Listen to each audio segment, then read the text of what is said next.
Welcome to Spring Insanity here on the High Stakes Fantasy Football Show on the Better Sports Network. It is March 16th, 2023, and we are going to kick it live here for the next 2 hours with you, talking a lot of Dynasty Fantasy Football. I'm your host, Eric Balkman, from the Fantasy Football Players Championship, the FFPC, the High Stakes Fantasy Football Hour, and the Road of His High Stakes Lowdown. Want to welcome in my guest co-host this evening. You know him from analytics of Dynasty.com. You know him from footballguys.com. You, of course, know him from the Football Guys Dynasty podcast.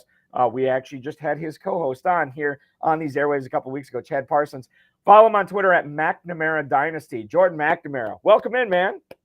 I got to say, Eric, of all your accomplishments, to actually get Chad on another podcast is probably like right up there with the best of them. So your recruiting skills are highly commended by that performance. Yeah, well, thank you so much. You know, anytime we get a unicorn like him to do a different podcast, it's fantastic. And I'm glad we got you tonight too, because we learned a lot from Chad. I expect that we're going to learn just as much, if not more, tonight from you as well. Hey, if anybody's interested and you're looking to draft right now, you can win $25,000 in the FFPC Never Too Early Best Ball Tournament, $125 entry fee right now. That's at myffpc.com. Also at myffpc.com. You win $5,000 in the Never Too Early Superflex Best Ball Tournament, just a $35 entry fee. Again, myffpc.com. Both of these tournaments are going to go all the way up until the NFL draft. Best ball slim rules. There's no kickers. There's no defenses. 20-round draft, 14-week regular season, and 3 weeks of playoffs when we crown a champion after week 17. We have drafts going with 30-second timers, 60-second timers, 2-hour timers, and 6-hour clocks as well. While you are there, why don't you adopt some dynasty teams? And we're going to give you some good reasons why. In fact, Jordan's going to lay it on the line of how to rebuild dynasty teams that are in need of it. We have plenty of orphans. MyFFPC.com is where you can pick up on those. The leagues themselves start at $77 and they go up to $2,500. However, a lot of those leagues have reduced price orphans. So a $77 one might be half price or even less than that. We might even have some dollar teams on there right now if you want to take on a challenge. A lot of those, and I always bring this up every week, a lot of people who orphan dynasty teams, it's not just because the team is bad. Sometimes people get new jobs. They get fired from jobs. They get new wives. They get ex-wives. They get new families, stuff like that. There's a lot of stuff that goes into it. So make sure you're checking that out again at myffpc.com. The man behind the glass tonight is Bennett Carroll. And shout out to him for running everything, making sure it goes smooth tonight. Let's kick things off with a lot of the news that's been going on in the NFL with free agency, Jordan. And obviously this affects dynasty trades more than anything else, really, or dynasty values, a lot of these players. So Jeremy Fowler from ESPN reported that the Panthers apparently, and I guess they could still bring back Deontay Foreman, although that's unlikely now that they just inked former Eagles running back Miles Sanders to a 4-year, $25 million contract. Sanders turns 26 in May, and he gets to hook up with his old running back coach, Deuce Staley, who's no longer in Detroit. He's in Carolina, assistant head coach and running backs coach for Frank Reich there. 1,268 rushing yards, 11 touchdowns last year. Again, this is with the Eagles. So there is something to be said for that, as his offense in Carolina will be much less octane. It seems like Chuba Hubbard is going to back him up. But for his dynasty value right now, it's a lesser offense, but maybe more work, Jordan. How do you view Miles Sanders now as how you viewed him when he was still a Philadelphia Eagle? Yeah, I mean, one of the big questions that I had coming into this offseason was what was going to happen with the running back numbers. And to give you an idea, like the 4 contracts that we've seen Sanders, Montgomery, Jamal Williams, and actually Alexander Madison. Alexander Madison in every other year, basically dating back to 2019, would be the second biggest guaranteed contract that has been given out to a running back in free agent. So he's 4th in this class. So just to contextualize, that's kind of where we're at. I had a lot of questions about kind of where these guys would land. I didn't know, right? With a pretty good running back class coming in the free agent market, we know teams are paying less at running back. Like, it was a really interesting offseason. Teams have paid up, relative to what they've done in recent classes, reacting to it being a pretty good class. So that's notable, I think, for Miles Sanders, and I wasn't sure how a team would necessarily react to him.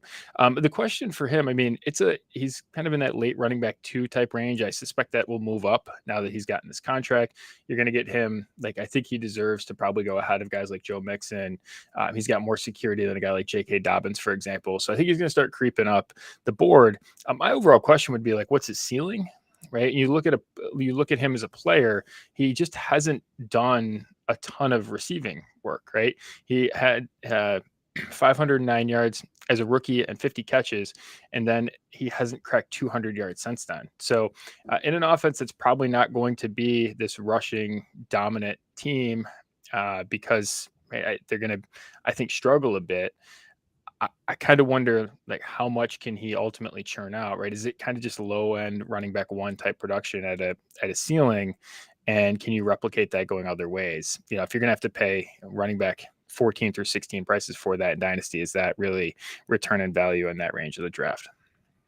What about if somebody in your dynasty league, you need a running back, they offer you Miles Sanders, and you have to give up, say, like the 203 or the 202, and formulate this in an FFPC dynasty. Obviously, shallow rosters on there. 202, 203 is that a fair price for Miles Sanders right now? Yeah, I mean, I'd rather have Miles Sanders than that. I mean, you're hoping for something like lesser than that with that pick, right? You're Mm-hmm. hoping for a guy that gets an opportunity to be a starter, where Sanders right now is a starter, right? And Yeah. so, especially with you don't have a long runway with those picks, right? You've got a short roster, you got to sort of churn them, right? You got to be very selective on who you're going to develop at those costs, right? Taking a guy like Miles Sanders right now in your format definitely fits with that type of price point. David Montgomery is staying in the NFC North, but he is going to go northeast to Detroit. Tom Pelissero on Twitter from the NFL Network had this, that the Montgomery is now signed with the Lions, 3 years, $18 million. He gets $11 million guaranteed. It doesn't sound like Jamal Williams is going to be coming. Well, we know he's not coming back to Detroit. We'll get to him in a little bit. So it seems like Montgomery is going to take the spot for Jamal Williams on this team. Good for him that he got $11 million guaranteed from the Lions. You look at Montgomery has never been like a breakaway type running back, but he can catch the ball out of the backfield. A lot of questions come to my mind on this. We'll start with Montgomery. Number one, what do you think his role is going to be there in Detroit as you compare it to what it was with Khalil Herbert in Chicago, Jordan? You know, one of the things for Detroit that I think is interesting, and we don't usually think of them in this light, but they're going to be, I mean, this is a team that's going to be among the favorites in the NFC. They are the favorite to win the NFC North right now by a pretty good chunk of odds. And all three teams have serious questions in that division. They have the best odds to win it in terms of the betting market. And with that comes, we're going to have to run, right? Like, this isn't a team that's ever had to really, hey, we're going to have to run to salt games. That's not how we've ever had to think of them. However, really good offense with a team that should be playing ahead of teams both in their division. And if you look around, like, I think that they rank pretty high in the NFC just generally. And so I think as you look at this, right, Swift has never really been that guy, right? He had 33 carries in a game like 18 months ago. And then he's had basically double-digit carries like less than 5 times since then, right? So this isn't a guy who has really done that in his career. And so they want to bring in a guy. I think Williams at this point in his career is probably not that guy, right? He's probably not a 3-down guy that can sort of do both. Where Montgomery, you can question his long speed, you can question some of that. I think he's the perfect type of player to play to the quality of the offense, right? Probably not going to be that additive, but he's not going to hold you back. And in an offense that ranks second in terms of expected running back points last year, that's pretty interesting from a fantasy perspective. Again, I don't think he's right at his ceiling. I think DeAndre Swift is better, is a better football player, but there's serious questions about how much they trust him at this point. And I think Montgomery can basically do everything, where there's been a lot of questions about if Swift will be able to hold up under that type of workload. And I think what's interesting here is Montgomery is the newsmaker, right? That he goes to Detroit, but I think a lot of the high stakes players want to know, okay, well, what do I do with DeAndre Swift now? Because when it looked like Jamal Williams was going to leave, and he did, now you have a situation where it should have been wheels up for Swift, and it doesn't look like it was. And quite frankly, even with Jamal Williams, it was never wheels up with Swift. They never seemed to trust him enough to give him a big workload. The talent is what we've been salivating about, ever since Swift was a rookie, and we're taking him high in those rookie drafts. But now it comes to be down where this was supposed to be his year. If Williams goes, now they bring in Montgomery. And now what do dynasty players need to do with Swift? Do you sell what you can get for him? Are you buying shares of him, or are you just holding on to see what happens? Yeah, I mean, I'll be interested to kind of see what some trades look like in the coming days. In particular, I'm pretty bullish on Montgomery's landing spot, right? For a lot of the reasons that I just said, and I think that there's real reason to have caution for Swift. I mean, this is a big running back contract, right? This is a big Mhm. contract for a free agent running back, right? I mean, this ranks Absolutely. in like the top 5 or 6 of the past like 5 years. Like this is a big contract in terms of a guy actually hitting free agency. So that absolutely moved the needle. Again, I wasn't sure how teams were going to react to David Montgomery. Well, now we know, right? That was a pretty good contract, and like we have seen Swift have a lot of questions, right? I think one of the things I was kind of optimistic about was, hey, maybe he's losing Deuce Staley as his running back coach, and there's maybe some sense of optimism. Hey, a fresh start with a new coach, and those things will be a little bit more optimistic. That hasn't really been that already. We have seen that like they want to bring in another guy, so that stuff has given me some pause where with Swift. But again, I think he's the type of player that can swing for a high ceiling type performance again. But like, I wonder if Miles Sanders is going to creep up next to him in terms of price. I mean, there's Mhm. two guys that are kind of going to converge, I think, directionally in the middle there in the teens, maybe even in the later teens with a guy like Swift. At that price point, I think he's got the ability to really beat that. And Swift, refresh my memory. I mean, he is younger than Sanders, right? I mean, he's got a year or two on Sanders, I believe. Yeah, Swift will play this year, I believe, at 24, and Sanders will play it at 26. They're about a year, Okay, like almost a year and a half, maybe a little bit more than that in terms of actual got it. age difference. Okay. Replacing or Montgomery is replacing Jamal Williams in Detroit. Jamal Williams is now going to be taking his talents to the Big Easy as he will be a New Orleans Saint this coming year. 3 years, $12 million. I think it was 8 million. Yeah, 8 million in guaranteed money. And 17 touchdowns. I mean, he led the NFL in rushing touchdowns last year, and obviously he brings in a certain skill set that may be replacing Mark Ingram, who is on the wrong side of 30. We have question marks about Alvin Kamara there as well. How much is he going to play? When he does play, how successful is he going to be there, given how we kind of underwhelmed last year? The Saints gave Kamara a career high in carries in 2021, and he almost topped it in 2022. Now it looks like Williams will be, I would think, the lead guy there. What do you do in Dynasty for him? Because Williams is going to be he turns 28 in about 2 weeks. So he's getting up there as well. But what do you do with Williams in your dynasty leagues right now? Is this a guy that like, oh, I'm a running back away, I'm going to give up a pick to get him? Or is this a guy that maybe you should be selling because now the perceived value of Jamal Williams in New Orleans is going to be at its highest, Jordan?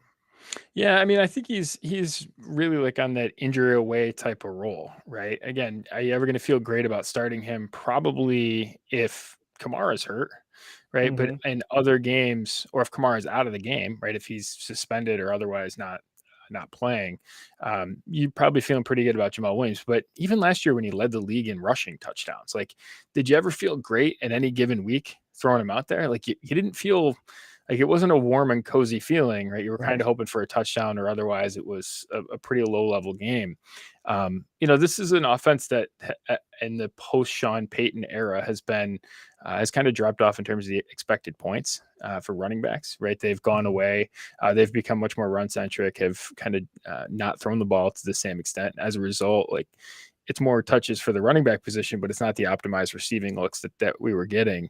And I think that's I don't think Kamara has been substantially worse, and I don't think he's been that much worse than he was. It's just a worse situation, right? I think Okay. that's the big thing. So again, I think Kamara is probably an interesting spot to buy low, right? Because I do think he still possesses some of those high ceiling opportunities.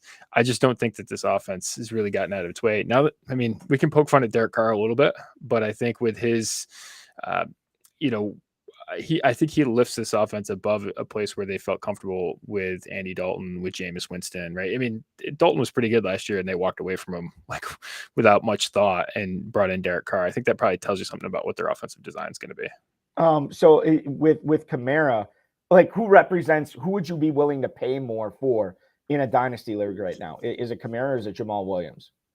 Kamara, because like I think Kamara's got, like I think he's got top I don't know if he's got running because back of one those upside. ceiling, that ceiling is much higher with him, right? Yeah, right. I mean, this is a player that could go 60, 70 catches, and right, we've seen him get some of that optimized work down in the red zone, even from a receiving perspective, right? So again, I think that he has that in the bag. Where I think I'm a Jamal Williams fan, but he has limitations in terms of ceiling, right? His ceiling games are really going to be 2 rushing touchdown games, as Mhm. opposed to something like Kamara, where he could score 25 points without scoring a touchdown, right? Like we've seen those types of performances from him as well. So those would be kind of my angle on. I would rather take a ceiling swing on a guy like Kamara, because I think ultimately Jamal Williams is a little bit more replaceable.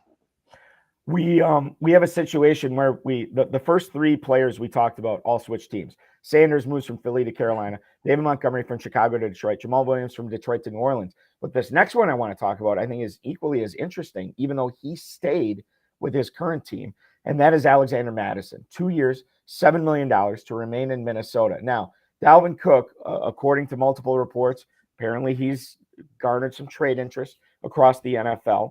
And the Vikings, it's not like they're awash in cash. To get rid of his contract would probably help them out financially. Madison, 404 carries, 1,670 yards, and 11 touchdowns since he was drafted by the Vikings in 2019. That's obviously playing second fiddle to Dalvin Cook. He's rushed for 300-yard games as well. Now, I guess we're working in kind of a short window here right now, Jordan. If you're looking to strike while the iron's hot in regards to Madison, knowing that the status of Dalvin Cook could change rapidly within the next 24, 48 hours. What do you do with Alexander Mattison right now? Are you willing to try to acquire him to see if he's the lead back, or is there just still too many moving parts in Minnesota, understanding that they could sign a veteran or maybe draft somebody that maybe the lead role for Madison in Minnesota doesn't actually have that great a chance of actually happening? I mean, I think this is a significant contract for a running back, right? When you look at this, like this in most other years, in the past like 5 years, this would rank as the second biggest running back contract. So already just in terms of guaranteed money. Like for example, there was $5.5 million in the Todd Gurley deal when he went to Atlanta, right? There's more guaranteed money in this over 2 years for Madison. But again, the guarantees are bigger than that Gurley deal was. Again, that was on only 1 year there, but you get the idea. Like this is a lot of money to commit to a running back. This is a team that is in a lot of cap problems, right? And Delvin Cook, for all intents and purposes, released a going away message on his Twitter account. We've seen that those get rescinded or whatever, but he's basically said goodbye, right? I think there's enough smoke there to say there's probably Cook out the door, right? Again, he's dealing with an injury. I didn't realize that he's actually due it tomorrow. We're recording this on Thursday night. Obviously, tomorrow he's due a roster bonus, but he's actually injured and won't pass a physical. So they're going to have to pay it to him no matter what, basically, because it's apparently guaranteed for injury, was what I read. So I thought like tomorrow was kind of the drop dead day. It doesn't look like that's actually true, but I think, in the coming weeks here, like there's been enough smoke to say that they're probably moving on from Dalvin Cook. Again, what do they sort of backfill with? This is a team that you could convince me rolls with Alexander Mattison, Ty Chandler, and Kenny Nwangwu as a top 3 and says, we don't need to spend up at running back outside of what we have. And in that world, like that's pretty interesting, So I'm a Madison fan, and I think maybe, I think he's got two-way ability in a bigger ceiling role than a guy like Jamal Williams does, right? So, am I paying a second for him, right? I think that can definitely return value. I mean, you're hoping at worst he's an injury away guy, right? At best he's a big time, he's a running back 1 on this team with, I think, like top 10 upside for a ceiling this season. And Madison's crushed it in multiple starts for Dalvin Cook. He hasn't always crushed it. There's one start where he didn't. There's Right. one start where he didn't. It was the Kirk Cousins implosion game. And I'll tell you a funny story. I actually went and I started him like everywhere that week. Madison's like been my most rostered player for a long time. And I actually went outside that day and I ended up splitting like an entire pile of wood. And I nicknamed my axe Maddie the Axe because I was so upset about what Kirk Cousins did to Alexander Madison. So my axe is actually named Maddie the Axe because of that Kirk Cousins game. So we don't need to bust her out in anger anymore. We're going to be celebrating. So has Maddie the Axe still split wood for you since that game? She has, but never in rage at Kirk Cousins quite the way it was that night. It's all about positivity. It's bringing those positive celebratory. vibes It's been celebratory most of the time for Madison since then. Yeah, it's been pretty good. Regards to Dalvin Cook, this is a guy that was a high value dynasty asset not that long ago. Now with the shoulder surgery kind of complicating things, you think he could be released? Either way, the Vikings have to pay him this money because he's going to fail his physical if that is the case. But what do you do with Dalvin Cook? Because now I feel like if the people that either drafted him or traded for him are probably going to think like, okay, I'm selling for 60 cents on the dollar, 65 cents on the dollar here if I get rid of him now. Is it smart to hold on to him and maybe trade him later when we get some more positive news? Or I guess Dalvin Cook, for me, Jordan, I'm kind of in a quandary of like how to handle this guy in my dynasty leagues right now. Yeah, I mean, he's starting to hit the age peak. And again, I think the reason that they'd be moving on probably isn't as much to do about Dalvin Cook as it is the size of his contract, right? It's more Dalvin Cook's contract than it is necessarily his performance. I mean, he has 4 straight 1,100-yard rushing seasons. So, and actually like some of the additional stuff, like some of the yards after contact, for example, he was above his career average last year. So he's kind of fallen off the last 4 years as a receiver, right? That would be one thing that you might kind of pick at. But again, you're looking in a range like that mid running back 2 range, right? So call it Derrick Henry, Swift, Cook, Dameon Pierce, Dobbins, Mixon, Sanders, like that type of range. It's kind of pick your adventure in there. What type of bet do you want to make? I mean, at this point, Cook you're kind of hoping for one big season from that range. Like that's historically that price point. Like if you get a top 12 season from there, like that's a successful pick typically in that range. So that's kind of stuff you're looking for. I mean, I think Dalvin Cook, of all the players in that range, I feel the most confident that would be true.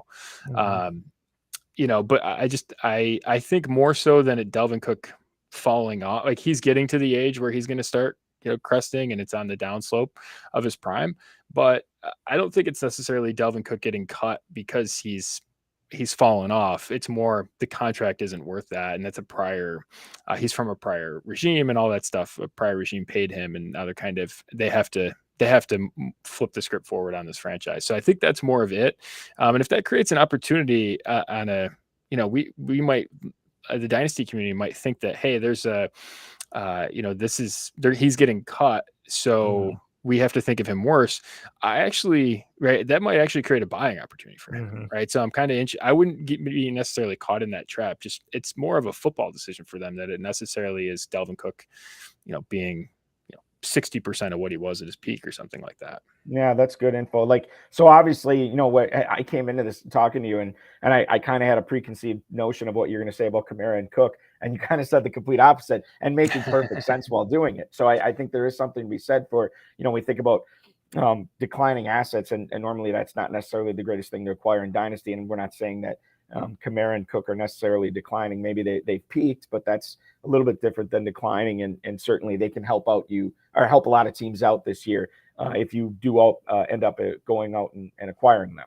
Now, as we shift from Minnesota over to the AFC and Denver, they made a move this week. Mike Garafalo from the NFL Network reporting that Samaje Perine leaves Cincinnati to sign with the Denver Broncos, 2 years, $7.5 million. Now, this is interesting because Perine potentially could have had a bigger role, and I'll get your thoughts on Joe Mixon here shortly, but he potentially could have had a bigger role in Cincinnati this year if the Bengals end up moving on from Mixon. But he decides to go to Denver, who drafted Javonte Williams last year and who was looking pretty good until he shredded his knee. And I say shredded his knee because the reports are it wasn't just a simple ACL tear. There was something more going on that it's been a lot of damage. We've heard reports saying, yeah, we hope he's ready for the start of the regular season. I think those are aggressive. I think those are optimistic. I don't think they're necessarily realistic. Enter Perine, who not only has shown the ability to be a first and second down banger, but a guy who can catch passes out of the backfield. And maybe at a minimum, that's what he does in Denver. I kind of like the opportunity for P. Ryan right here, because I'm very bearish on Javonte Williams. We'll talk about Williams in a second, but your thoughts on P. Ryan here from a dynasty perspective, Jordan?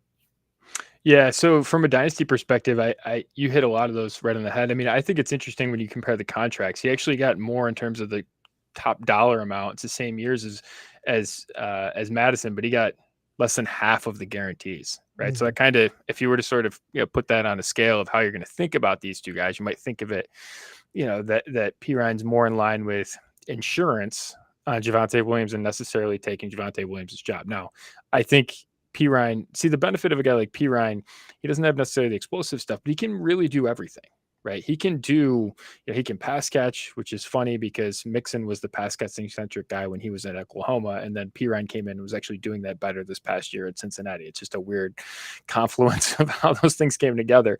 But he can catch, he can block, he can run, right? He's a dependable running back.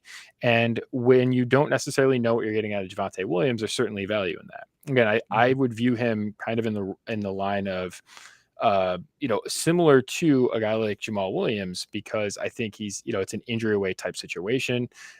And we've seen like Sean Payton's expected running back production is elite, right? I mean, that is something that he has consistently done in terms of the points that his running backs have scored. It's about 30 points per game in his tenure in New Orleans, which is just an absurd amount, right? That's at the top of the position. So right there, it is a lucrative spot. And so P. Ryan's going to go in there. And again, we've seen him maybe not necessarily in 10, 12 game increments, but 3-4 game increments. We've seen him be in this past year, certainly would suffice as a starter and gave you an edge when he played and Mixon was out, right? And so again, I think a lot of the running back position is what type of bets do you want to make? You kind of hit it on the head with, you thought my reaction to Cook and Kamara would be a little bit different. These guys are priced so cheap right now, right? You're not making this bet at running back 6, right? You're making it at running back 16. Right, you're making it, and with some of these other guys, and even further on than that. But right, that's a substantially different bet, right? That is a substantially different opportunity cost. It's a substantially different, threshold for success, right? So that's really, I think, when you're thinking about this, like, what are you trying to accomplish with the picks? I mean, P. Ryan has a very open window into being a very relevant player. And again, Javonte Williams, that knee injury, I call it like the complicated ACL, right? I'm not going to play doctor, but it's more than just a pure ACL. By the way, like that caused him to fall, but it didn't cause Breece Hall to fall, right? Which is interesting because Breece Hall's up at the top of the position. It's the same. Again, I'm not playing doctor here, but it's the same type of just not a straight ACL. It's more complicated than that. And it was always curious to me that people bailed on Javonte Williams, but didn't on Breece Hall. I think it's an interesting perspective. So as far as Javonte Williams goes right now, is there something to be said for knowing that if you buy him right now in Dynasty, you are probably not going to have access to his stats at week 1 of the season? Is there a buying opportunity with Javonte Williams right now, or are you concerned about maybe the long-term effects for the other thing to bring up with Williams is just because he comes back this year, we've seen this from plenty of running backs. They don't necessarily always have a great year in their first year back from an ACL tear. And when you consider that Williams was more, maybe it's not going to be the greatest 2023 season. So if you trade for him now, you might even be just really buying him for 2024. Is there a buying opportunity there, or are you more than likely going to be peeing in the wind, for lack of a better term, and trying to acquire him because the current owner for Javonte Williams is not really going to be willing to let him go for the discount you're seeking? Yeah, I mean, he started to slide, right? And he was one of those running backs where he was up top 3, top 4 running back at points last year, which I thought was just too much, right? I just thought that that was way too expensive. And so he started to slide now into the late running back 1. I mean, he's down to, at certain spots, he's down to like running back 10, 11, 12. And when you start thinking about that, like that's much more palatable. Again, that gets much more into the, right, once you get beyond really like the Najee Harris spot in the draft, like it then becomes, all right, what type of bet do you want to make, right? Najee Harris is really the last guy I would consider that's got multiple years of like feeling pretty good about security and dynasty ADP at the moment. would you rather take Javonte Williams or swing on a guy like Ramondre Stevenson, right? I think that's it. Stevenson's older, and there's a little bit less security probably there for him contractually and all that. But I think Ramondre Stevenson's on a list of guys that could finish as running back 1 overall, right? So what type of bet do you want to make? What are you trying to accomplish? I mean, it's tough for me to say that he's not priced right. I probably would wait and take a different bet. But again, he fits in a range of guys that if you sort of put 10 of them in a blender and they came out in a different order each time, I couldn't really pick too many problems with it. Great stuff there on not only P. Ryan, but Javonte Williams as well. I want to continue this conversation because there are so many other free agent signings that we haven't gotten to. The more things change, the more they stay the same, especially in the Miami backfield. That's coming up. The Eagles may have a new starting running back, and they're the defending NFC champs. This could be huge for them. You just mentioned Ramondre Stevenson. He has a new teammate in the backfield. We're going to talk about James Robinson, and we'll get into some of these other positions too. Jacoby Myers. Why did Vegas not have to pay what a lot of us thought they would need to pay in order to procure his services for 2023? And then Juju Smith-Schuster, Super Bowl champ in Kansas City. Now he's joining James Robinson in New England. We're going to get the dynasty fallout on that. He's Jordan McNamara. Check out all his work, analytics of dynasty.com, at McNamara Dynasty on Twitter, and of course, footballguys.com and the Football Guys Dynasty Show with Chad Parsons. I'm Eric Balkman from the FFPC. We're going to step out just for a second. We'll be back in just a couple of minutes with the Dynasty Talk rolling on here on the High Stakes Fantasy Football Show on the Better Sports Network.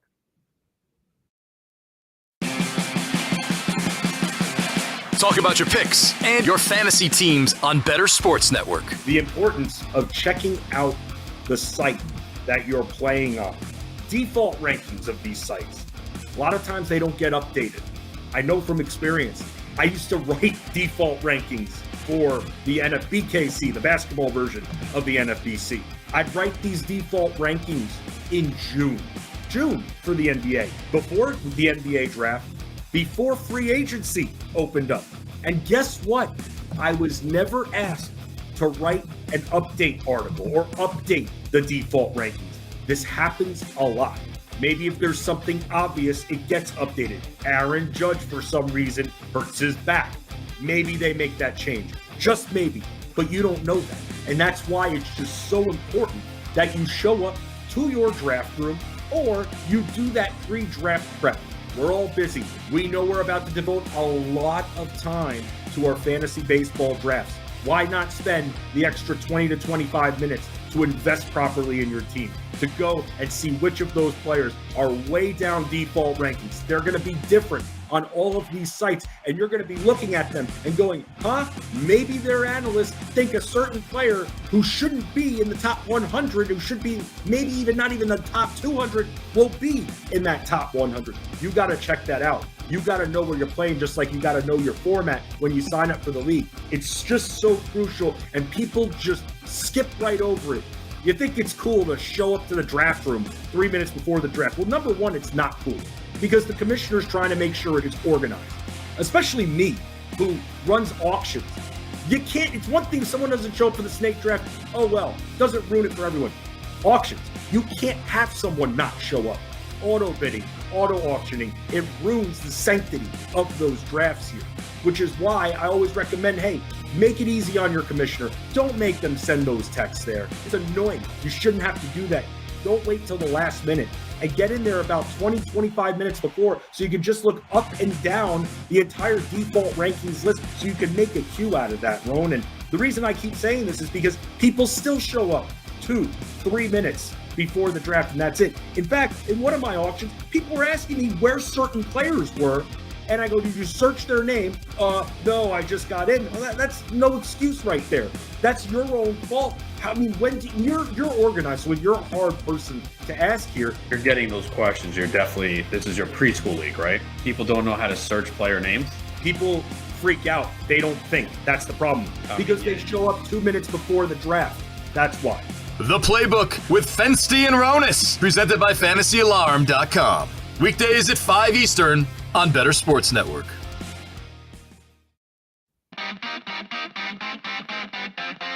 It's the High Stakes Fantasy Football Show on Better Sports Network. We have breaking news here on the High Stakes Fantasy Show on the Better Sports Network at 7:34 p.m. on a Thursday. We're going to get to that in a second because it pertains to what we were just talking about with Dynasty Fantasy Football. Don't forget, here at BSN, we're getting you ready for the upcoming baseball season with the Better Baseball Preview. From fantasy baseball to MLB betting and the newest baseball cards for 2023, you can access our exclusive content for free right now at bettersports.com. That's bettersports.com, featuring some of the best baseball minds in the industry. Adam Ronis, Ray Flowers, Kyle Elfrank, Cody Decker. Get player profiles, prop bets, and futures, sleepers, and busts, fantasy draft strategy, collectibles, and more at no cost. Please register with your name and email at bettersports.com right now and get instant access plus notifications when new features are going to be released. Go to bettersports.com and sign up for the Better Baseball Preview at bettersports.com. Jordan McNamara at McNamara Dynasty on Twitter, analytics at dynasty.com, footballguys.com, Football Guys Dynasty Show. Joining me here on the High Stakes Fantasy Football Show, we were just talking about this. The musical chairs at running back continue. According to Jordan Schultz from The Score, NFL insider there, he is saying that per source, D'Onta Foreman is headed to the Chicago Bears, 1 year, $3 million. So on the surface here, Jordan, does not look like a ton of cash for Foreman, but a lot of people who are all about Khalil Herbert, all of a sudden there's a dent in their plans here. How do you see this and how you handle it when you're trying to manage your dynasty roster that, you know, maybe features D'Onta Foreman, maybe features Khalil Herbert, maybe neither one of them, maybe both of them? How do you handle these guys now?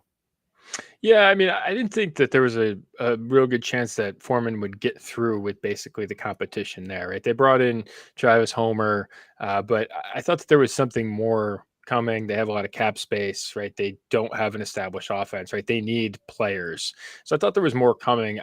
Is this the end of it, or is this still going on, right? That would be the question that I would have, right?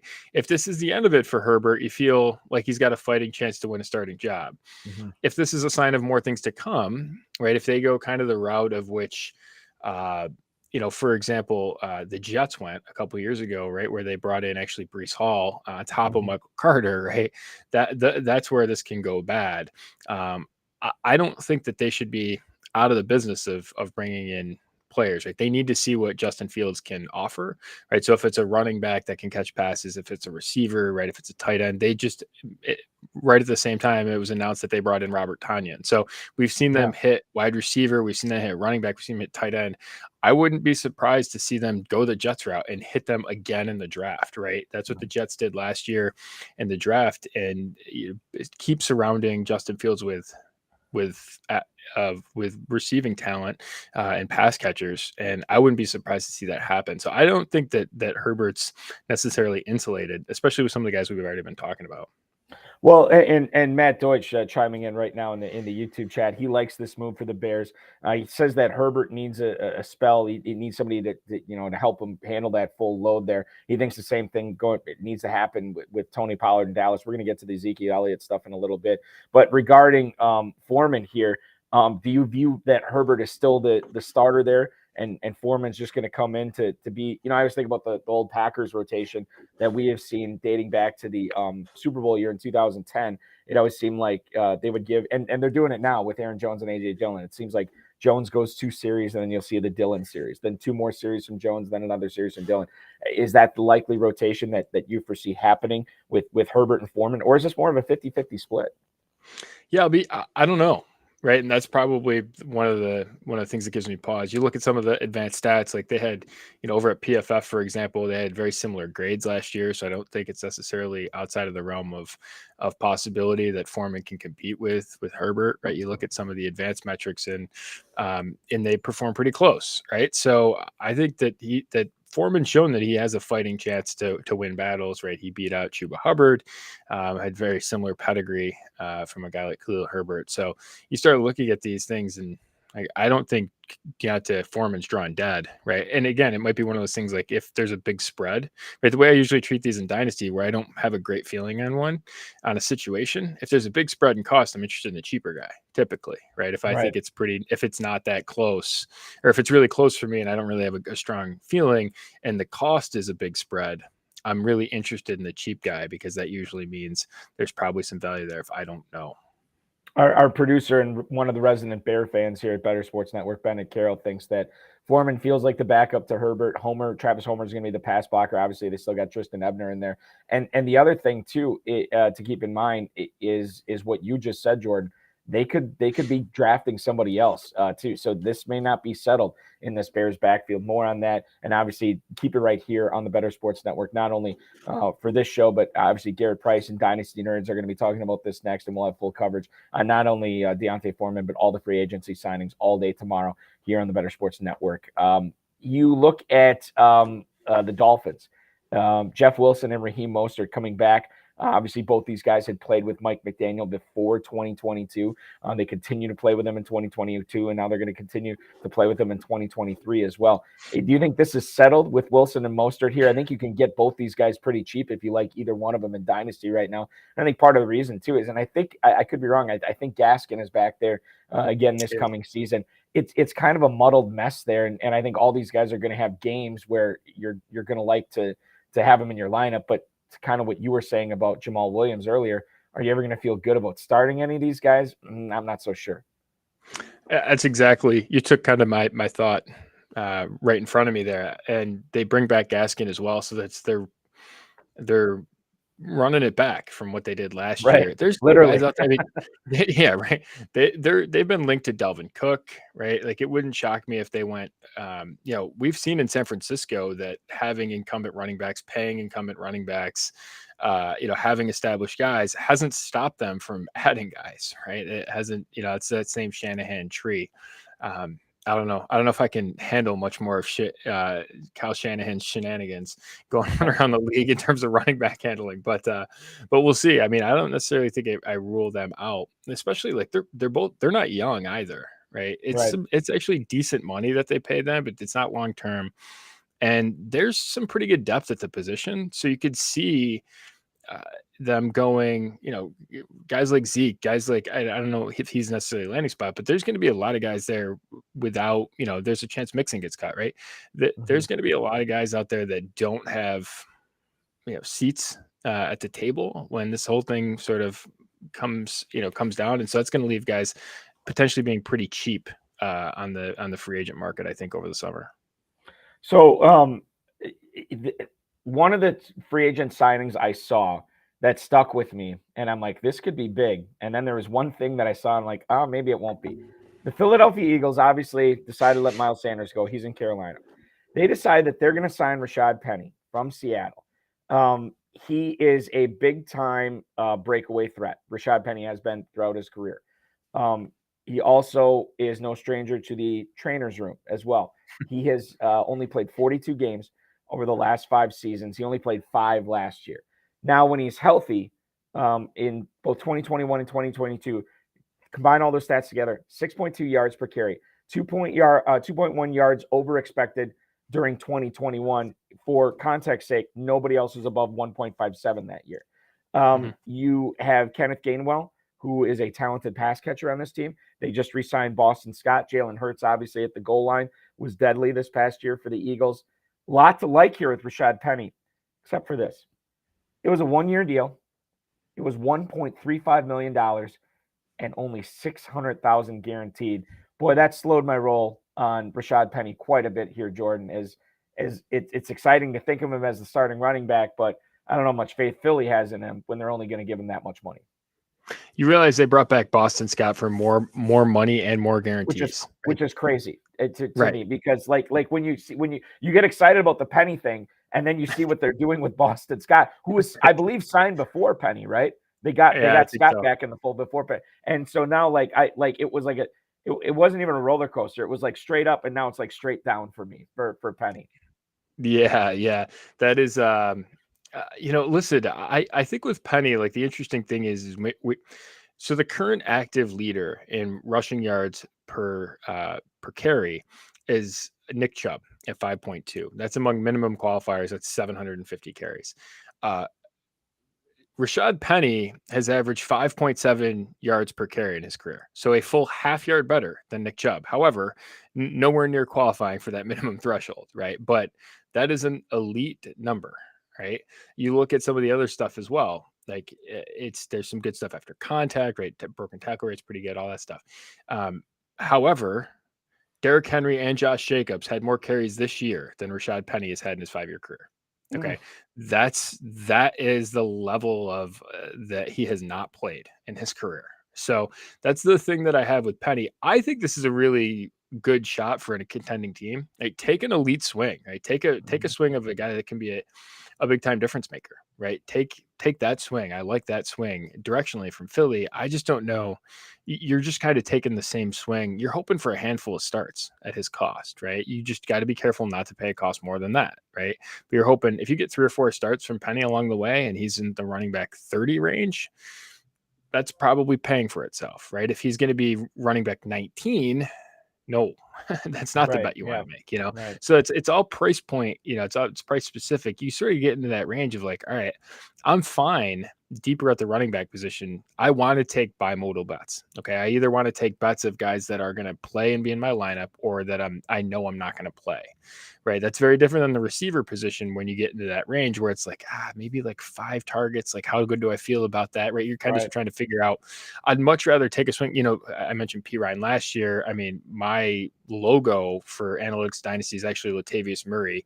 I think it was the 2019 season where he went crazy in 2 games and had like a dominant 2-game stretch. Right. And those are the only 2 games he started. But you know what? You're probably 2-0. Off the back of Latavius Murray in those 2 games, back to back. I think it was week 6 and 7, 7 and 8, something like that, with New Orleans when Kamara was out, right? So those are the things that I'm shooting for. So guys like Penny can really offer that, but you have to be careful that you're not being priced into.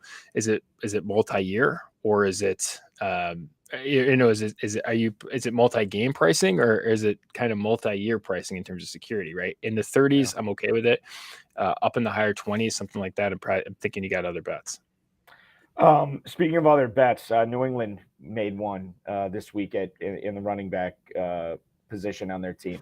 James Robinson, who formerly of the Jets, before that the Jacksonville Jaguars, and before that Illinois State, undrafted player in 2020. He gets a 2-year, $8 million contract, and he was awesome in 2020. 2021, it was bad for James Robinson dynasty owners like me. As I saw the Jaguars draft Travis Etienne in that first round, but then Etienne had that knee injury, and then Robinson had another pretty good 2021 until he got hurt and tear his Achilles, and I was kind of done with him at that point. But then he flashed in 2022, and he was pretty good. Then the Jaguars decided at the trade deadline that he didn't figure into their plans, trade him to the Jets, 29 carries, 85 yards, and then did not play in the last 5 games of the season, not because he was hurt, but because he was just a game day inactive, a healthy scratch.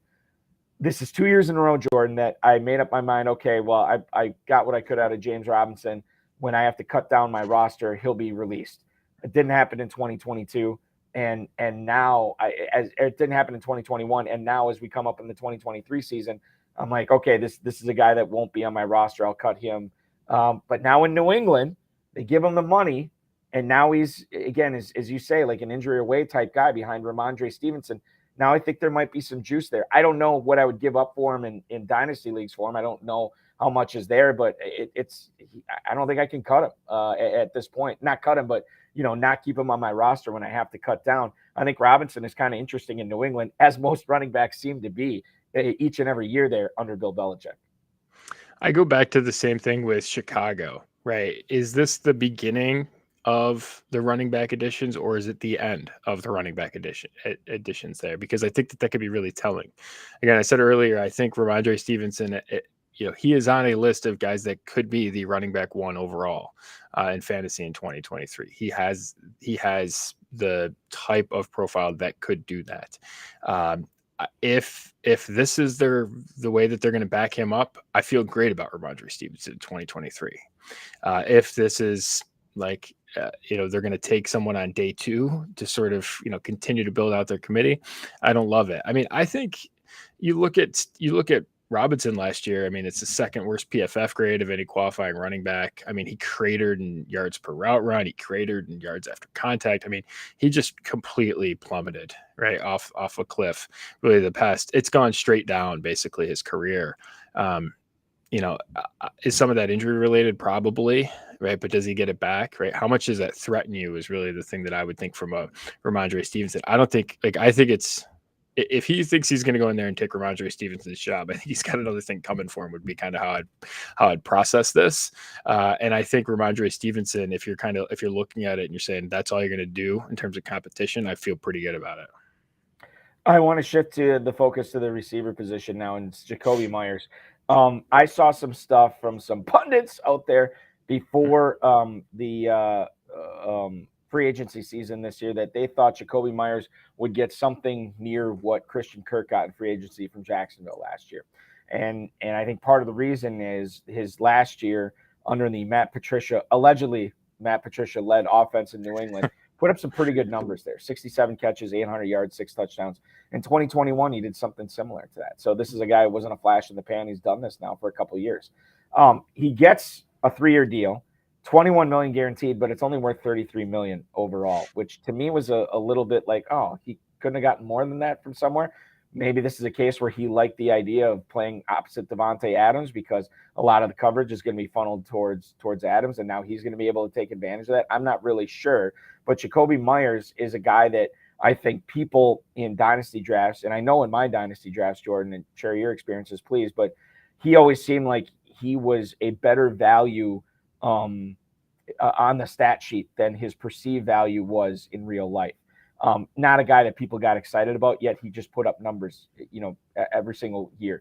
He's the type of guy that you could probably use as if you play in the FFPC as a secondary flex, or perhaps a flex when you had bye week or injury issues. He just had such a high floor. And I think when you look at acquiring a guy like Myers, you can always get a deal on him because he never seems to fetch what he should. Now he signs the deal with Las Vegas, leaving New England there. He gets the $21 million guaranteed. He gets Adams on the other side of the field. And I still think you can get a deal on him if you want to acquire him in your dynasty leagues. Yeah, I mean, this is a bad receiver class for free agencies, right? I mean, it's Juju, it's him, right? DJ Shark, we'll see, but Michael Thomas, we thought might be a name that was in this class, ends up not being in the free agent class. He ends up returning to New Orleans, and right, so you think like the shortage, it's just purely economics, right? There's a high demand for wide receivers. We've seen that. And there's a small supply. So the price should go up. And then you look and it's like Juju Smith-Schuster and Jacoby Myers signed for basically like $11 million a year after we've seen that's the Corey Davis contract from a couple of years ago, kind of before the big wide receiver breakout and costs. And you're like, I was kind of left like, wow. Like I was kind of left like, that's all. Right. That was my reaction to that. I thought $15-16 million for both of those guys was plenty possible. I think, I kind of comp wide receivers to, there's different types of bets you want to make. Kind of, we talked about running back with receivers as well. I kind of comp Jacoby Myers to like a good middle reliever, right? Where you're going to put him out there kind of when you're kind of mopping up a game, right? He's more of like a long reliever where you're kind of other things have gone wrong, right? He's not your first option. He might not be your second option, but he can service, he can sort of get you along and plug the hole where it exists, but not necessarily move the needle, right? That's kind of how I view him. And that's how I viewed him in New England. And I thought, like, there's a chance that if you put him with a good quarterback and a good offense, that he could be more than that. But now you're putting him on the other side of Devontae Adams. And I just, is he ever going to be 120, 130 target guy? And if he's not, I mean, how many wide receivers do we want to roster in your format? Right. I'd much rather, if I'm trying to pick off the flex, right? If I'm trying to win an FFPC league, I'm trying to roster a ton of running backs because I'm trying to do with what we talked about. I'm trying to hit those P-Ride weeks. I'm trying to hit the Jamal Williams start weeks when Kamara's out. I'm trying to hit the, that Latavius Murray stretch that I mentioned. Like, I'm trying to hit those games because those can make a really big impact where the receiver really, streaming a wide receiver in the flex is very replaceable ultimately. So that's kind of the I'm not really in on Myers and those types of receivers for that reason, even though I think he's probably gotten worse treatment than he deserves. I think he's a better football player than he probably is a fantasy football player, if that makes sense. Yeah, it does make sense, and I'm totally with you on that. I think Alan Lazard fits that as well. Yes. We won't That's a get great into one. him tonight, but Alan Lazard is another guy that I think the Jets showed what his NFL worth was, whereas for fantasy football we don't get necessarily all that excited about him. I was pretty excited when I saw Juju Smith-Schuster sign with Kansas City Chiefs last year, and while he had a productive season, it was Patrick Mahomes, it was no Tyreek Hill, and he failed to get 1,000 yards, which is fine. But I was hoping that it would be more. Now he leaves Kansas City. He goes to New England, 3 years, $25.5 million. It's worth up to $33 million when you factor in what's the word I'm thinking of? Incentives, yeah. Incentives. I was going to say Yeah. expletives. I knew that was. I was about to utter an Could expletive. factor in but I those couldn't too. think We of might factor incentive. in those. Yeah, that's right. Yes, thank you. So now he goes to New England, ostensibly replacing Jacoby Myers. I am, and I guess you could kind of make the case, what you just said about Jacoby Myers.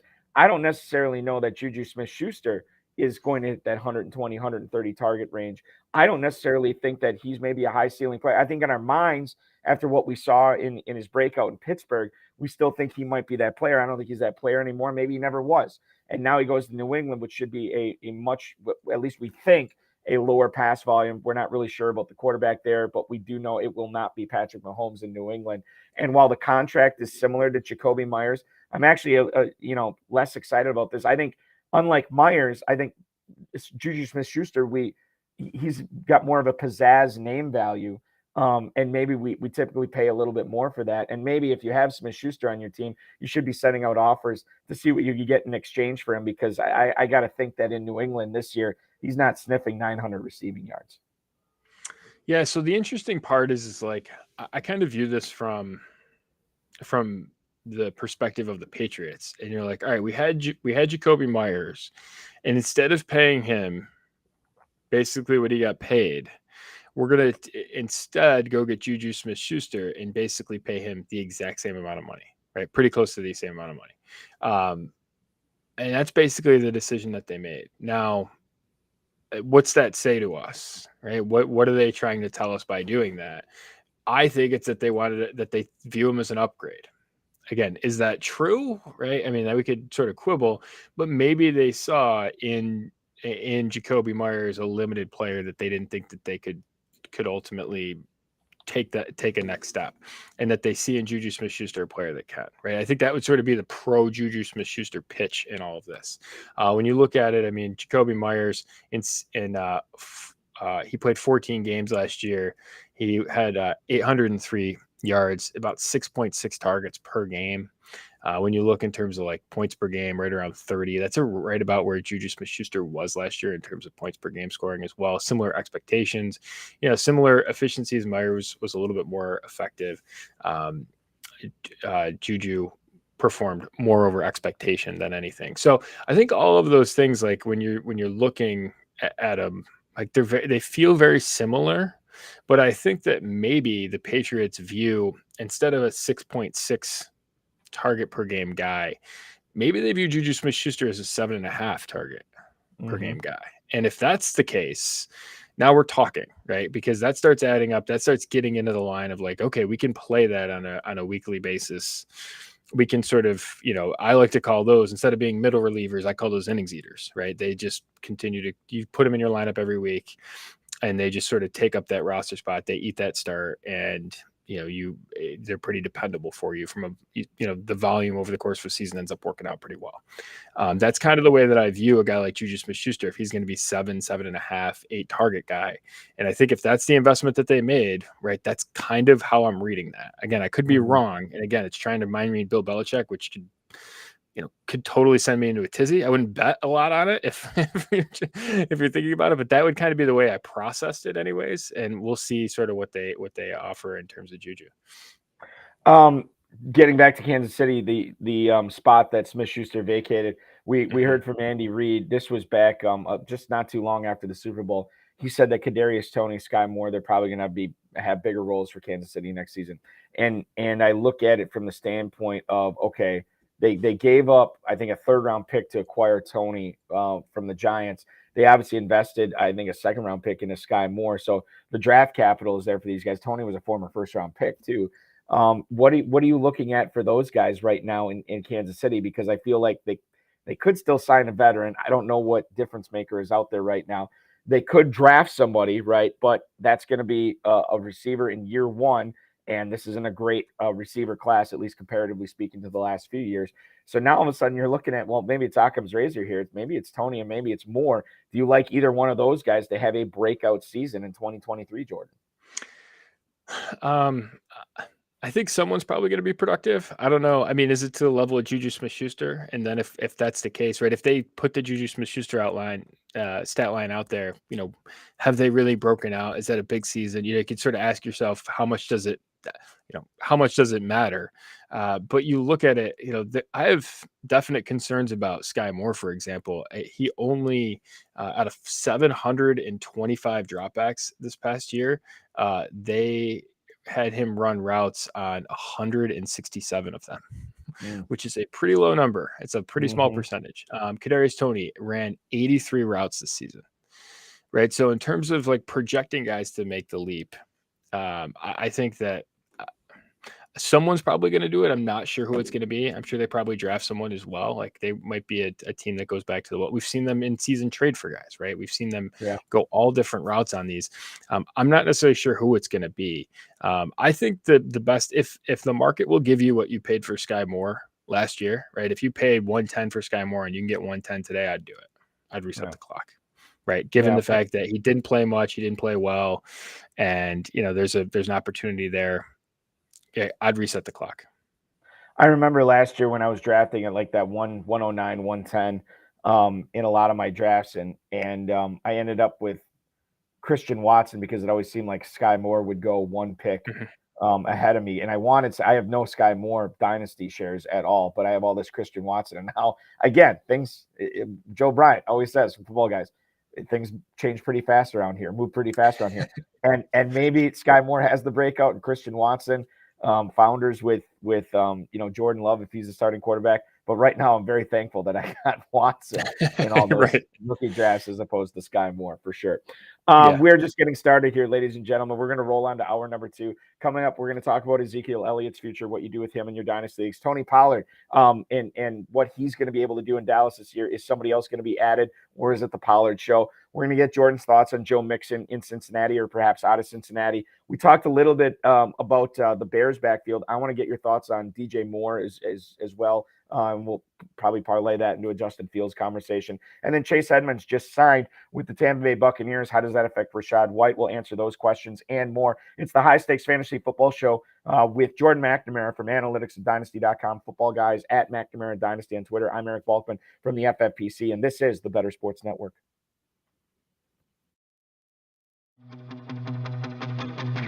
Talk sports with Lisa Ann and Rick Kamla Wednesdays at 7 p.m. Eastern, exclusively on Better Sports Network. Let me say something about Tiger.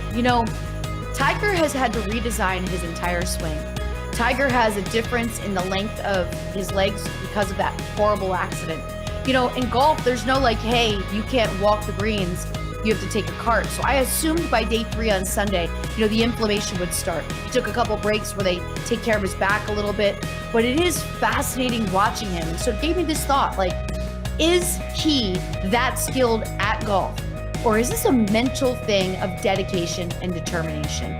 He is so dedicated to the sport that no matter what, he's relentless to it. And the dedication and determination goes to the golf, the swing, the playing, the walking, but it goes to his overall health. The average person who doesn't stay in great shape, gets in an accident like that, goes through multiple surgeries, is not recovering and going out there to walk.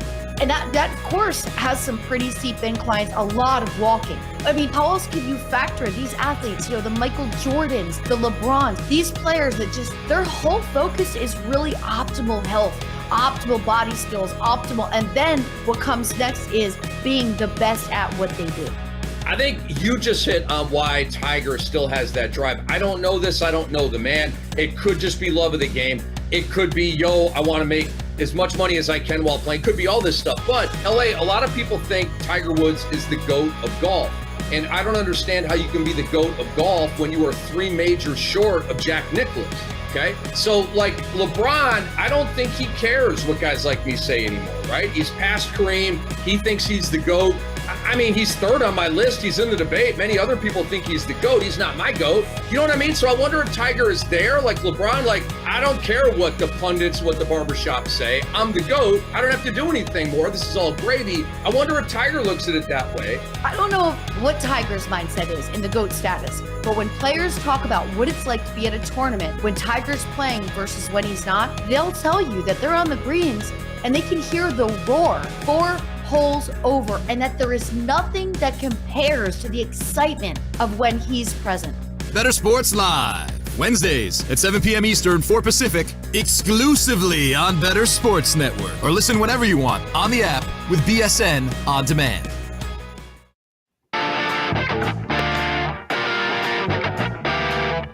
It's the High Stakes Fantasy Football Show on Better Sports Network.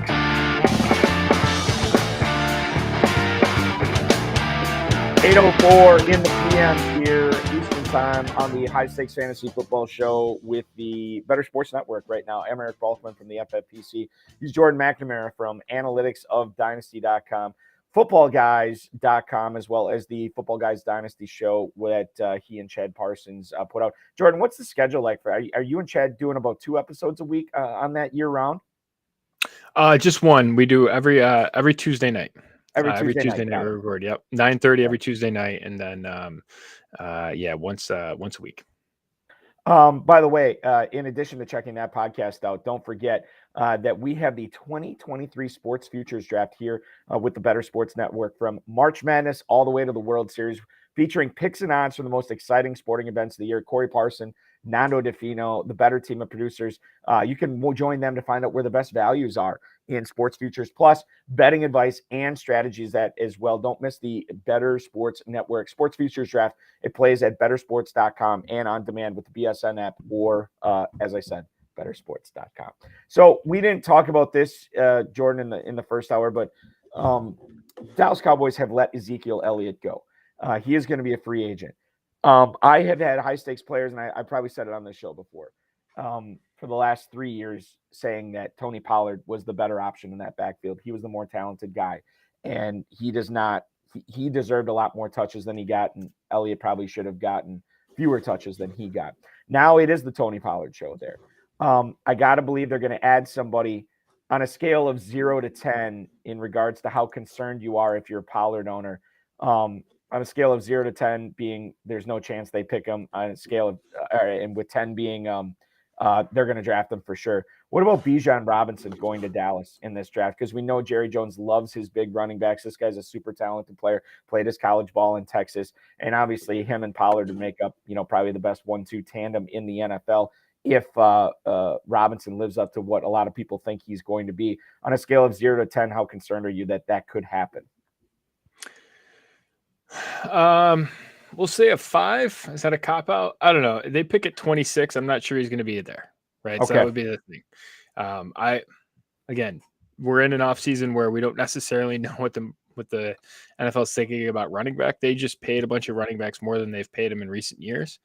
And so you could say, all right, like maybe that is a sign that there's still some value there and he goes higher. Right. I think that he's probably, if they're going to sit there at 26 and pick the best player available, I think that Bijan Robinson's probably gone. That would be my guess.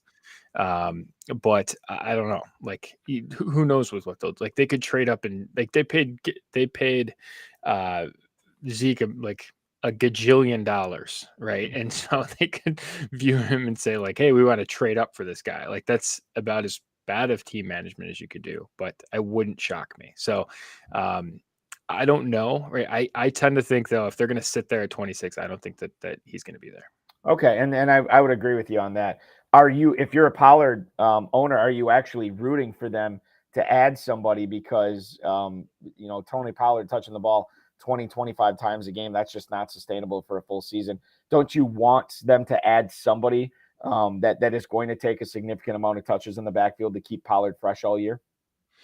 Yeah, I want it in a way that's not going to right? That leaves Pollard in like a 65-35 split. I like Damian Harris would be the perfect person to go with Pollard, because he's not going to take away what Pollard does really efficiently, and he's going to kind of take the dirty work, right? That kind of profile would be something that I would like, as opposed to where Zeke, like they could use him kind of interchangeably. You don't really want that if you're Pollard. You want it to be that they're not going to sort of interchangeably use it, because where you're interchangeably using a running back with Pollard, you're taking away from what he does really well. So that would kind of be my take on it. Again, kind of can you get just a guy there? It would be my hope if I'm a Pollard guy. But he's like a top 10 dynasty running back right now. I mean, coming off an injury on a 1-year franchise tag, and you don't know what they're going to draft, and that's a lot of risk, right? That is a lot of risk. And so maybe the smart thing to do is and I want to get your thoughts on trading Patrick Mahomes away for picks, because I know you've been very vocal about that on Twitter. But your thought process here with Pollard, with all these risks, maybe it's cash and chips time with Tony Pollard, right? Because he is certainly viewed as maybe as high as he ever has been right now, given that there's no Elliott in that backfield. And if you get the right owner, man, you can really get a really good return in exchange for Tony Pollard right now. Allegedly. You used that word earlier. Okay. That was amazing. I have this theory about Tony Pollard that, the mythical future first for Tony Pollard, that people said it happens. And it's like Bigfoot. Like, it doesn't actually exist in real life. Now, I've seen it occasionally, like it's actually picked up a little bit. I mean, that's something that would interest me, right? If you're playing super flex and he's the piece to a quarterback upgrade, right? Going from, way up the board, right? If that's a place where I think you should spend a ton of time in Dynasty, is trying to make those quarterback upgrades and paying for them using guys like Tony Pollard is, I think, really good. It's a sound strategy. So that would be, that's time really well spent right now, right? That's the time of the season. In my Dynasty team building guide, I talked about kind of breaking the offseason up into some different sections, right? Using this time of the offseason to really kind of hammer the how do I get better at the premium positions, right? And super flex in particular, right? This is the time of season to do that. And Pollard's like the perfect player to sort of pay for that upgrade. Speaking of paying for the upgrade, you had a fantastic rant in regards to Patrick Mahomes on the Football Guys Dynasty show. I've seen it on Twitter as well. I want you to, not necessarily replicate it, but when you talk about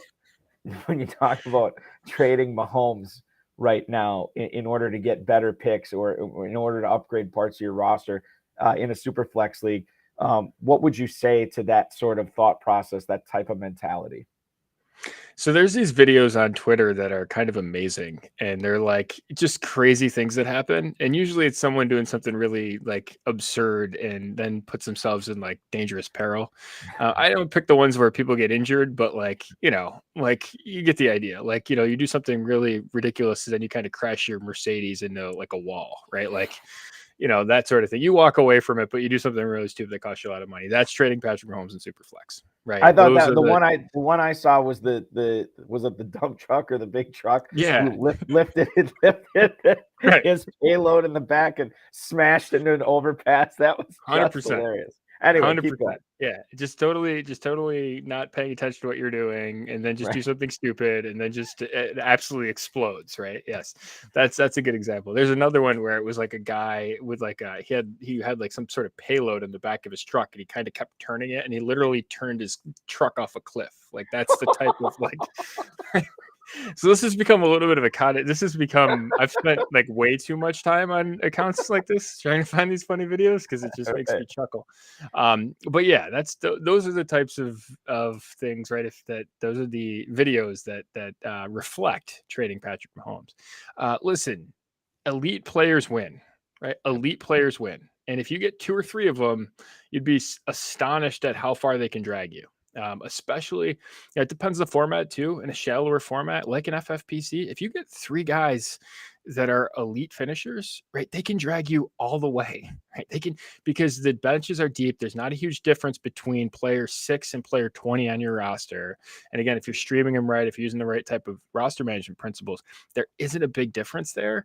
And what you end up getting is a couple of guys can drag you. I wrote about it in the team building guide this year about how I had a situation where it was like Mahomes, Josh Jacobs, and Eckler, right? It was a totally weird build for me. I'm not usually in on running backs, but I got the running backs kind of at a discount, like kind of the way it went. It was just a weird, awkward team build, and it dragged me all the way to a finals, right? I won a championship, but essentially with those guys carrying me, right? There was problems with Stafford, right? I mean, I had all sorts of other issues on that team, but Mahomes is like, we're watching it now. It's like Mahomes is like the college basketball team that makes like 17 threes in a game.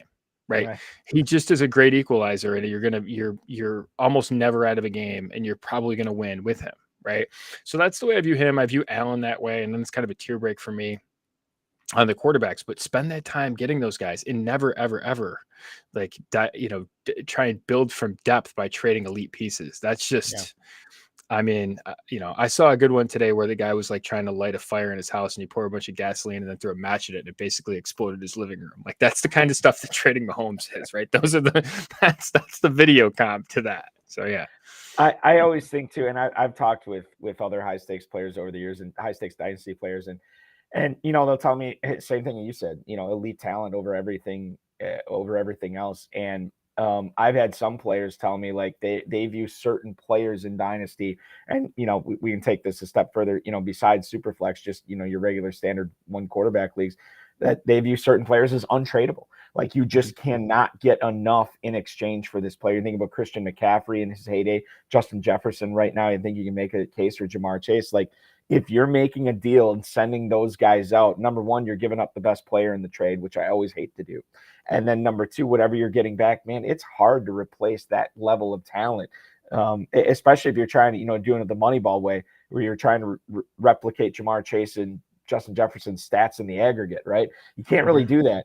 And when you're only starting, 10 players a week, you got to have those elite players in there. And when you get one, you hold on to it like grim death, like you said. And I think if you're once you get these players and develop them and see what they're doing, and then now's the time you want to trade them, that's probably not the best way to do dynasty fantasy football. DJ Moore, sure. Let's talk about him, because we talked about Herbert and we talked about Deontay Foreman in the first hour, but DJ Moore was part of this trade that sent the number 1 overall pick to Carolina. Moore comes to Chicago, catching passes from Justin Fields, who we're going to get into in a little bit. But I think you can make the case that this might be Moore's best quarterback ever. He's going to be surrounded by Darnell Mooney and Chase Claypool. I think were miscast as number 1 and number 2 receivers last year. Now the Bears have a true bona fide number 1 receiver, at least the way I see it. And now I see Moore in Chicago, man. I think this is very exciting for Dynasty. I think that a lot of people probably view it that way. So I don't necessarily know if you can get a deal on him in your trades right now. But as you look into this, the McNamara crystal ball for DJ Moore in 2023, what kind of stats, what kind of numbers, what kind of production are we looking at here from him? I think DJ Moore is the easiest sell in all of Dynasty. Really? Okay, here we go. Yeah, I hate this trade for DJ Moore. I thought it was a great trade for Chicago. I hate the trade for DJ Moore, and I'm a DJ Moore fan. The math just doesn't add up is the problem. Like, this is just a simple math equation.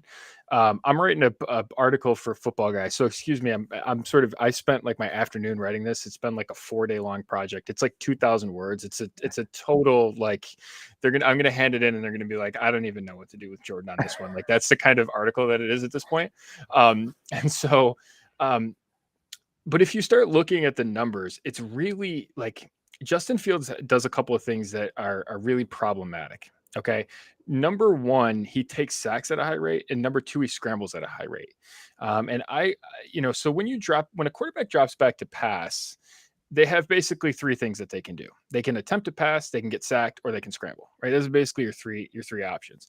And so I consider that when you drop back to pass and you don't pass, I consider that, I call it a lost drop back. right? Because for a receiver, that's a drop back that there's an attempt that's not being thrown at them.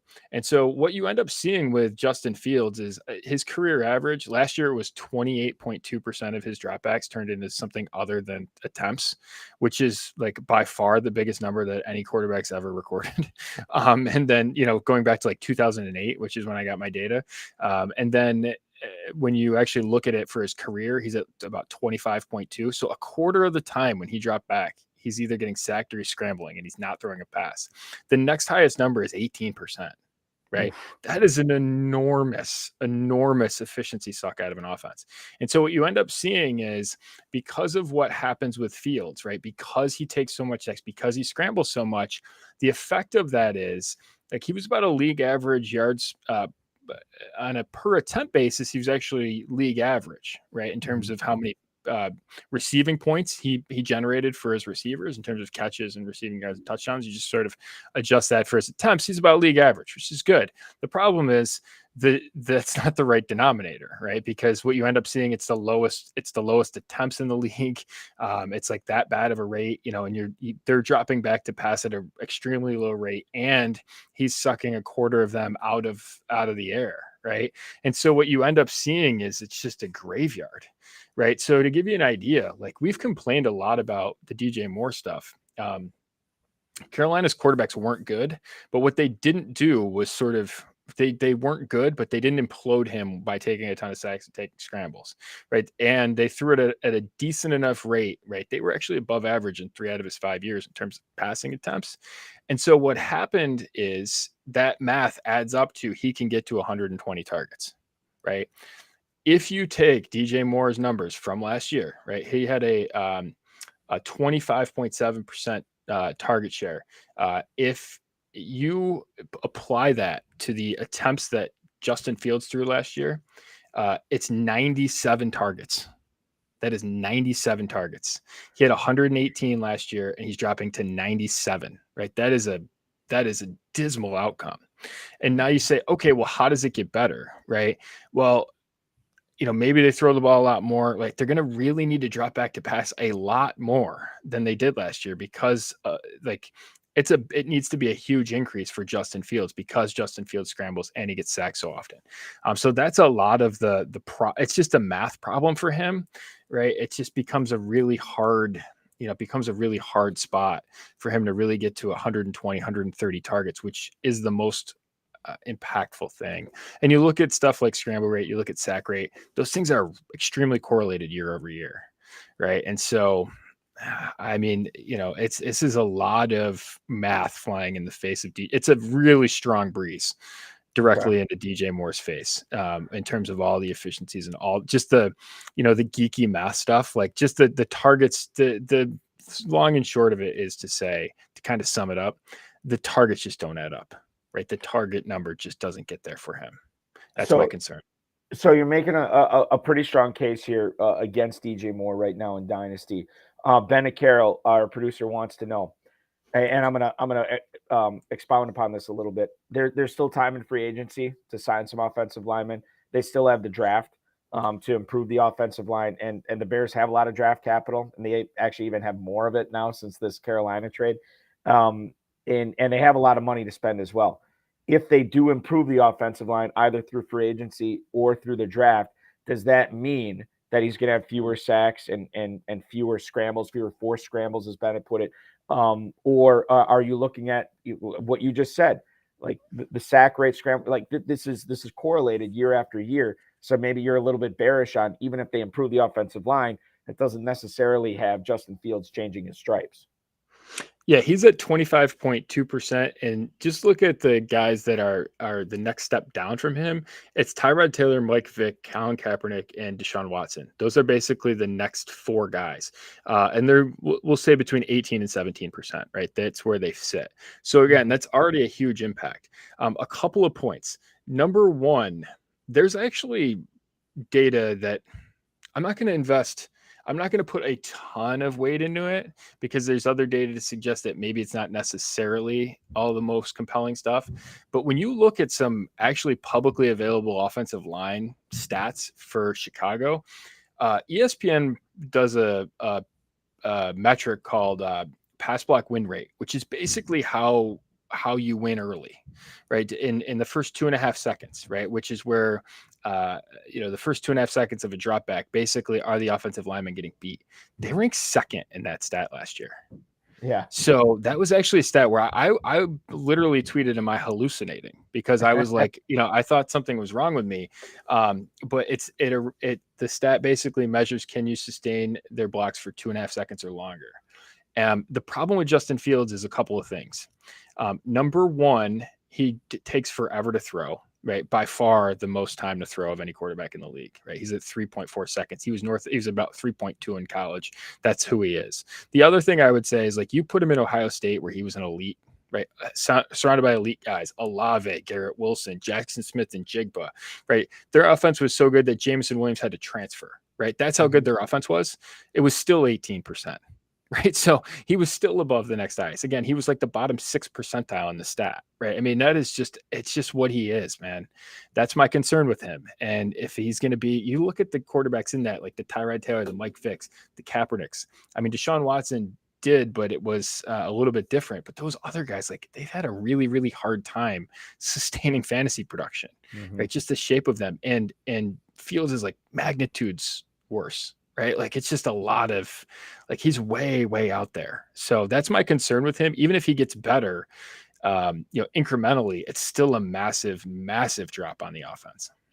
And when you talk about that 25% too, and then you obviously mentioned the quarterbacks, that Tyrod Taylor's, Mike Vicks, Deshaun Watson's of the world, even if it gets a little bit better where he is throwing the ball more, he is dropping back more and actually throwing it rather than scrambling, even if that 25% number comes down a little bit, it's still significantly higher than those other guys, right? Yeah. And I think that's the thing to keep in mind here too, because even if it does get better, even if the Bears do improve upon that, even if Fields improves upon that, even if it's a significant number, it may not be significant enough for him to keep DJ Moore as a fantasy stud, as a top 12, top 15 receiver this coming year. So that's good knowledge there. And we'll look forward Can I give you another stat just to tell you the effect please. of it? Go ahead. Yeah. So if you actually look at Justin Fields and you take Tampa Bay's number, so Tampa Bay led the league in dropbacks. And you say, okay, even if they drop back to pass that many times, okay, which was north of 770. If Justin Fields does the same thing where it's about a 25% rate, right? It's his lost dropback rate's about 25%. And you take DJ Moore's target rate from last year, which again was 25% of their 25.7% of their targets. If you take all that math, that's again leading the league in dropbacks, 143 targets for DJ Moore. Wow. Right. That's excellent, but that is expecting everything to change, right? That is expecting the whole shape of that's how you would get to him being like in the wide receiver 1 range of targets. Like, that's how extreme of a change that you would have to get. So either Fields needs to drastically change or the offense needs to drastically change, but it's a lot of DJ Moore problems running into, it's a real strong headwind for him. So, and I feel like we got the cliff notes on the article that you're producing for Football Guys. I will be setting aside a week and a half so I can read the whole thing and understand why I need to be selling DJ Moore in Dynasty right now. It sharpened my game. Maybe I'll come up with a little bit more concise version of it now that we've talked it through. Well, brevity isn't always best. Sometimes you got to really expound on everything too. So, ESPN reported this would have been, I think, this morning. Yeah, this morning, actually. Chase Edmonds is now a Tampa Bay Buccaneer, 1 year, $1.08 million. Leonard Fournette expected to be cut there, and Chase Edmonds will pair with Rachaad White. I think this is good for Rachaad White owners and the people who have him in their dynasty leagues, because this is a complementary running back to Rachaad White. This is not a duplication of skills where they might be sharing the backfield. I think this is great news for Rachaad White for dynasty. Not really. I'm kind of whatever on Chase Edmonds on this deal, but man, this could be a big year for Rachaad White if the Buccaneers and Baker Mayfield can really get this team competing in the NFC South. Rachaad White could have a big year. He absolutely could. And you start looking at these scenarios and you start, some of the stuff that I did in my team building guide this past year, I released it earlier in the off season. I started looking at some stuff like I call it survivor rate and threat rate, and you look at how likely is it for a team to actually draft someone ahead of where they drafted a guy last year, for example, right? So you start looking at a guy like Rachaad White. It's really low. It's like less than 20% odds that a team actually spends more draft capital on them than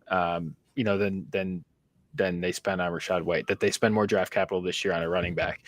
But when you start dropping to day 3, like guys like Khalil Herbert, some of these other guys, even a guy like Ramondre Stevenson, it's like a 30% number. Basically, all throughout his rookie contract, right? If he doesn't get someone drafted over him, there's a 30% chance the following year. And if it doesn't happen again, there's another 30% chance, right? It's basically that same sustained threat. It's a lot lower for a guy like Rachaad White. So if this is kind of like, hey, we need a guy here and we need him to basically be able to do, Edmonds can kind of do everything. I don't think he's a direct threat to a high workload for White, but he's almost like a smaller version of Samaje Perine, right? Where we talked about Perine could basically run, he could catch, he can kind of do everything. That's kind of the role that Edmonds could fit into. And, maybe he's a potential injury away. Again, I would ask the same question. Is this the beginning or the end? I think this kind of looks like more of the end version of what this backfield could look like more than it does look like the beginning of some sort of, multiple running back additions. One of the great things at analyticsofdynasty.com, Jordan McNamara's website, you follow him on Twitter at Jordan McNamara, is the Dynasty Team Building Guide. We're going to get into some of that guide coming up in our final segment. We're going to talk about the best way to run your rookie drafts, what you need to be doing, and how do you need to attack startup drafts. How do you, when you take over an orphan, how do you rebuild it? You think about all the teams, the orphan teams at myffpc.com that you can get for cheap right now.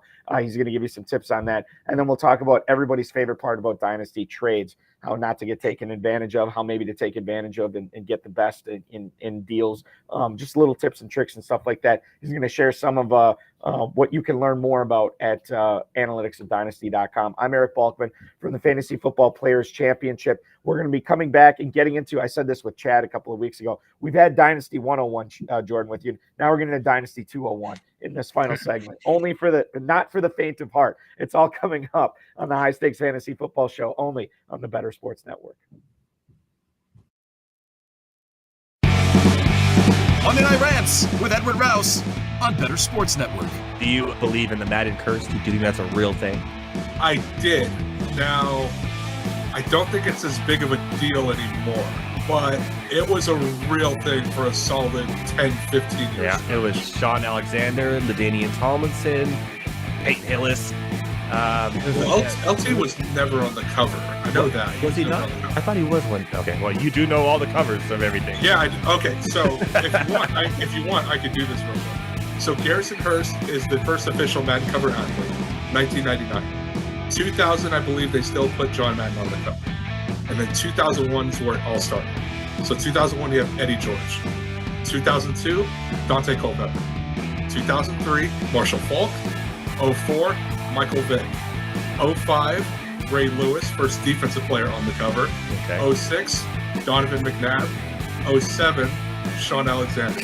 Okay. 08, Vince Young. 09, Brett Favre. Okay. 10 is a trick one because it's no way you know. And Larry Fitzgerald. 11, Drew Brees. 12, Peyton Hillis. 13, Calvin Johnson, I believe so. You're right. 14. No way you know all this. 14, also a trick question. I believe that's the Madden 25 cover, and it's Barry Sanders, unless you got it for the new consoles, in which case Adrian Peterson oh my God. was on the cover. You're not cheating. You're not looking at...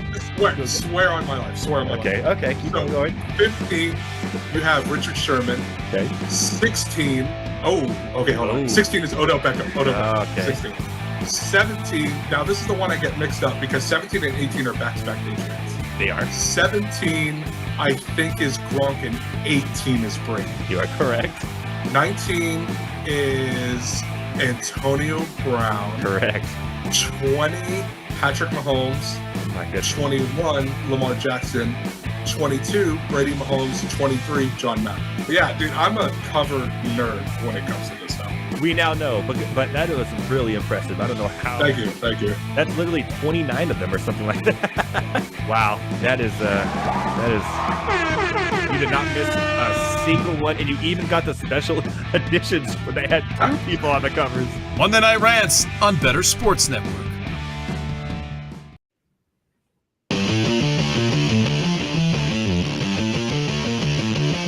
High Stakes Fantasy Football Show on Better Sports Network. Normally, I would say we have 27 minutes of Dynasty goodness left on the Better Sports Network tonight, but that's not the case, because when we're done here, Garrett Price and the Dynasty Nerds crew will take over for another 2 hours of nothing but Dynasty talk. We're getting it done here on the Better Sports Network right now on the High Stakes Fantasy Football Show. I am Eric Balkman from the Fantasy Football Players Championship, the FFPC, the High Stakes Fantasy Football Hour, and of course the road of his High Stakes Lowdown. He is my co-host tonight. He is known as Jordan McNamara. You follow him on Twitter at McNamara Dynasty, analytics of dynasty.com, and of course, footballguys.com and the Football Guys Dynasty show that comes out each and every Tuesday night over at Football Guys, as well as wherever you get podcasts. I want to talk about Dynasty fantasy football and what you offer in your team building guide. Before I do that, you're going to be able to use this information to your advantage, viewers, because you can adopt the Dynasty Orphan today with the FFPC. Discounted teams are available, ranging from $77 all the way up to $2,500. Go to myffpc.com, myffpc.com. So drop down at the top that says Dynasty Leagues, and then you click on that. There's another link that says the Orphans, and you can pick whatever orphan team, buy it with a click of a button, and manage that to greatness, as it were. So I guess there's a question I want to ask you about variance, but I want to save that. I'm going to save that for the end, Jordan. I want to talk about, number one, what is the Dynasty team building guide at analyticsofdynasty.com? Can you give us the quick and dirty on just the overall, like what people are going to see once they get inside that? Yeah, I mean, it's a strategy guide, right? This is my 5th one. I do a yearly one, and each year it's kind of a little bit different topics. This year I kind of was like debating if I wanted to do a 5th one. I'd done 4, and I kind of had scratched the surface of a lot of stuff, and I answered a lot of my questions, and I kind of came back and said, I don't really have sort of a grand theory all in one place, right? I had it in my head. Let me write it on paper. So this is a lot of stuff about different ways to think about your team. I think there's a lot of things in Dynasty that people believe that are true. And if you sort of understand that, that's a great way to deviate. Right. So there's a lot of that, right? Some different team building examples, some rules to follow in terms of startup drafts, rookie drafts, some different numbers to kind of keep in mind and think about in terms of tracking progress on players, right? Some different there's a whole I have basically a cheat sheet of all the stuff on one page, right? I sort of challenged myself to a one pager, and it took an immense amount of time. It's like, what's the saying? I'd write you a shorter letter, but I didn't have sufficient time, right? That was kind of one of those things. It took me an incredible amount of time to condense it all to one page. And then honestly, the thing that I'm maybe most proud of is I had subscribers write stuff, right? 2 of my subscribers who have been longtime subscribers, came aboard a while ago in terms of the AOD journey and have been along the way. And I've seen, some really good growth from my subscribers. And I was really proud to see 2 of them write for me, which was really awesome. And I think that shows it's just not me telling stories. It's other people kind of, hey, here's how it works. Here's kind of how we did it. Here's how we implemented it. And I think a lot of people got value out of it. So yeah, you can find it all at analyticsdynasty.com/shop. It's right there, the team building guide. And now you have subscribers writing for you. Clearly, this is the McVay coaching tree of Dynasty Analytics. The McNamara analyst tree has now been planted. The roots are being sowed, and the tree is expanding. So congratulations to you on that. I want to talk to you about rookie drafts right now. In fact, about 2 months from, I think it's 2 months from this Saturday, we're going to have 1,200 plus rookie drafts going off at the FFPC. And I think I want to frame this question. Number one, just general tips for rookie drafts. And I know we don't have any rookie drafts to look at right now, Jordan, but when you talk about this year's rookie draft specifically, what are some things that people should already be thinking about and already get into their mind now so they're well prepared? I caught myself doing this past week, and someone asked me a question. I kind of like talked like a lot about the specific receiver that I like as being the wide receiver one of this class. And then I put the brakes on myself and I said, well, what's the, one of the things that we know is that we have an incredibly hard time picking wide receivers in rookie drafts, when you have to sort out the same pedigree. So what do I mean by that? First round wide receivers have basically performed randomly in terms of odds of producing a future hit, right? So if they're picked at 6 or if they're picked at 26, that hasn't really been predictive. Neither, by the way, has dynasty ADP, which you would think, hey, we kind of know the order these guys go off the board, and we sort of know additional stuff about situation and all that other stuff. We should be able to beat randomness, and we don't. So that gives me a lot of pause about, I haven't started preparing for rookie drafts yet, because the lesson that I learned from that is we're spending too much time doing that. We should be doing other things, right? We should be saying, instead of taking one bet that I really like, I'm just going to take 2 of them that are equally priced, right? Mm-hmm. Sort of those things, right? That's kind of the way, people are like, who's your rookies? And I'll be like, you got to ask me closer to the draft. I'm not there yet, that's kind of the stuff the way that I look at rookie drafts, right? I'm just trying to increase my odds. And I think you got to be really careful about picking favorites, right? Especially at receiver, right? Running back's a little bit different. Just don't pick San Francisco ones, and that'll improve your odds. It's a common problem that I've run into recently, but just stuff like that, just kind of understanding your odds. First round quarterbacks, top 10 quarterbacks in the NFL draft haven't performed. The same rule applies, right? The order they've gone off in the draft hasn't really been predictive. The order that we take them in dynasty drafts hasn't really been predictive. And so you sit here thinking, all right, I go back to that 2020 class, right? And there was Burrow, there was Swift went to the top of that, Clyde Edwards-Helaire, there was JT. But then you looked at the back half of that round, and it was Herbert and it was Justin Jefferson, and arguably on par with anyone else in that class. Right. And they fit exactly what we just said. They were the random shots in that range that the other guys are going a lot more expensive at. And I think that's a really good lesson to take. Those running backs from that class, there was 5 of them that went in the second round: Jonathan Taylor, Akers, Dobbins, and Swift. There was one other one that everyone treated way differently, and it was Dillon. And you want to know what? Dillon has hit before Dobbins and before Akers have hit. And he went a round plus later in rookie drafts, right?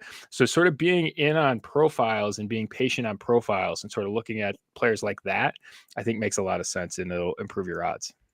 Do you think, because you talked a lot about the stuff that's not predictive with rookies when we look at the past rookie drafts and dynasty performances, have you stumbled on any patterns? Have you stumbled on anything that has been predictive that maybe you can get a leg up on your competition? Like, well, okay, if you look at this, this has a history of this section of players who fit this criteria have a history of hitting or have a history of busting. Either way, good or bad. Have you stumbled on anything that has been predictive?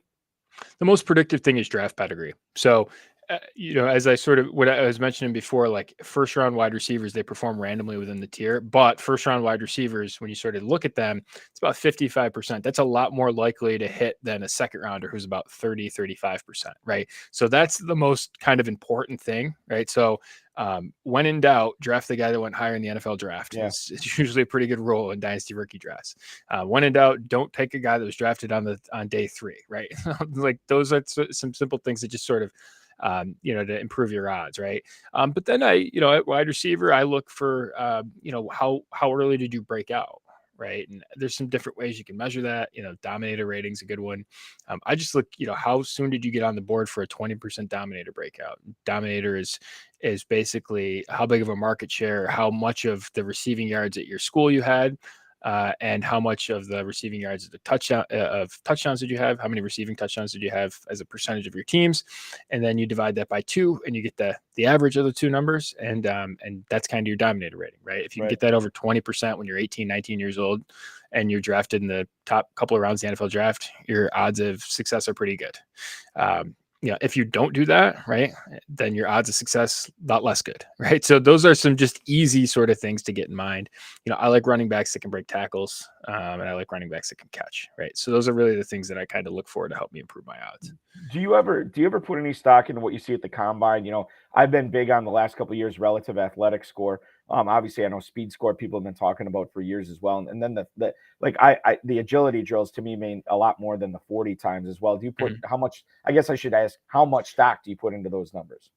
Yeah. So what you find is, draft. So athleticism predicts draft pedigree. But once you control for draft pedigree, it's not predictive. So again, the same kind of rule applies, right? It'll make, if you run 4.24, it's more likely that you get drafted in the first round of the NFL draft. Once you get drafted in the first round of the NFL draft, you're running 4.24 versus someone drafted in the first round running 4.54. Not predictive, right? So that's the kind of way that I would view that, right? So that's kind of the way that I think about that. And again, that's a good way to keep yourself honest, right? Because we get our biases, right? We get all these things, right? We pick our favorites, and each year I try and pick favorites less. I try and pick favorite players less and less each year, because I know kind of the ways to treat them as assets, and to treat them, it's price sensitive and all that stuff, and to just try and treat them, as profiles more than individual specific players that I'm following head over heels for each rookie draft season. So I want to talk about startup drafts here. And I think I brought this up with Chad. I could be wrong, but I know I've talked about it with a lot of dynasty analysts out there. There's a guy who's been playing in the FFPC basically ever since we started Dynasty. His name's Norm Cruz. He is an attorney out of somewhere in Ohio. I think it's Cleveland. I'm not sure, but it's somewhere in Ohio. His name is that he uses for all of his drafts, or for all his team names, is Cavalier King Charles. And he has this method that we now call the CKC method, or the Cavalier King Charles method. He'll get into these dynasty startups, and he will trade away a lot of his picks in the startup draft for first round rookies the following year. So he'll be competitive, or maybe he'll take it on the chin in year one, but year two, he has all these first round rookie picks. And then all of a sudden, year three, year four, year five, if he hits on them, which he's a pretty smart guy, so he does hit on a lot of them, he's looking really good to be competing for years after that. Your thoughts on that method, and whether you've ever done it, and anything else that you could recommend our viewers to make sure that they're, mistakes they're not making in startup drafts, and then things they should be taking advantage of. I think format matters with that, right? I think it's in a shorter roster. I think that's actually a better strategy because a first round rookie pick, right? If you only can keep a certain amount of play, right? If you're playing a 40-man roster and you can dump a first round pick on top of that, has less of an impact, right? But if you're keeping 10, 12, 14 guys, right? I play in a 7-man keeper league, right? Those first rounders, it's a 16 teamer too, right? If I can hit on a top 4, top 3, top 2 pick, if I could hit on 101, right? That's a massive impact, right? Because I'm getting actually an additional keeper. It's kind of how I view that. And so I think it matters a little bit on the league side. So I do like it a little bit more in FFP. And by the way, if you're trading away the pick, right? And let's just say you pick someone in the, instead of picking someone in the 5th round, you pick them in the 20th round. That's a lot different of a drop than it is to go from 5th round to 28th round, right? I mean, there's a get, right? That you can stream from that there's guys each week that you can pick up and start in FFPC formats, where it might be tougher if you're playing 35, 40 man, right? So that's just a different, you're just talking a different replacement level. So it makes it a lot harder. It makes it a lot different, right? So I do think there's value in it. I typically don't do that. I used to be in on the productive struggle. I think if you're playing a 1 quarterback, I think you can do it. If you're playing super flex, the problem with doing it in a super flex format, I wrote in my last year's guide that I thought that it was is basically an extinct strategy in super flex, because the problem at super flex is the most predictive thing of success in super flex is I've already done it. Right. So if you have a quarterback that's done it a couple of times, right, the quarterback that's hit 3 times for a top 12 seasonal finish, like the Herbert profile, right, that's as durable as you'll find in basically all of Dynasty. And that should be very valuable in a super flex format. It's going to go high, and so as opposed to you're trying to take a top 10 guy in a rookie draft, where those are like, that's the worst bet you can make in terms of trying to hit on somebody. And then you kind of find yourself like, all right, now I'm chasing. Right. So at the cost of, right. So in Superflex, I don't think sort of playing, kicking the can down the road for future assets, because it's going to harm my quarterbacks. Right. I'm just going to draft good quarterbacks early, and then they're going to kind of keep me in it. And then I can kind of, build my team around that. That's how I view it in Superflex. In Start 1, I think it's a different game. I think you can play that in Start 1 just because the long-term assets, they're receivers. Right. And I think that outside of the top, like, couple, they're largely replaceable. And so you start looking at that. And again, how much you trust at running back, right? So trading down from those positions isn't as costly. All right. So you play Dynasty, you do the startup draft, you love it. You're getting involved in rookie drafts and you're loving the rookie drafts. Let's say you want to get in another league and there's no startups that you're liking, but you find a team that you're willing to take over. Maybe you get it at a discount, right? And you're like, I'm going to do this. I'm going to rebuild this team to a championship level. I'm going to resurrect it. Sometimes I found that more fulfilling than, taking a championship in a startup or, a team that I drafted myself. Sometimes taking an orphan team that really is in, disarray to win a title with that's more fulfilling sometimes. What are the tips that you can give us from, stuff that we maybe would see in the team building guide, analyticsofdynasty.com? What are some of the tips that you need to understand if you want to rebuild this team, quickly and to have a stable future as well for years past that? What are some of the things that we need to know about? Optimizing your roster construction is super important, right? So that'll just elevate your floor and your ceiling, right? So having a lot more running backs than wide receivers, it will just elevate both your floor and your ceiling. And you can do it relatively quickly. You guys like P. Ryan, Jamal Williams was a free agent in spots last year, heading into last year.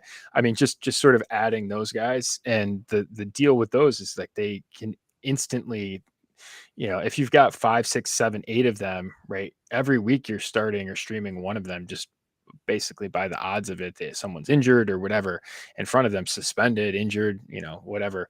In front of them, you're going to get a spot start here, you're going to get a spot start there, and you can kind of stream those guys through, and that can really add up. So proper roster construction, I think, is really important. What are you trying to accomplish?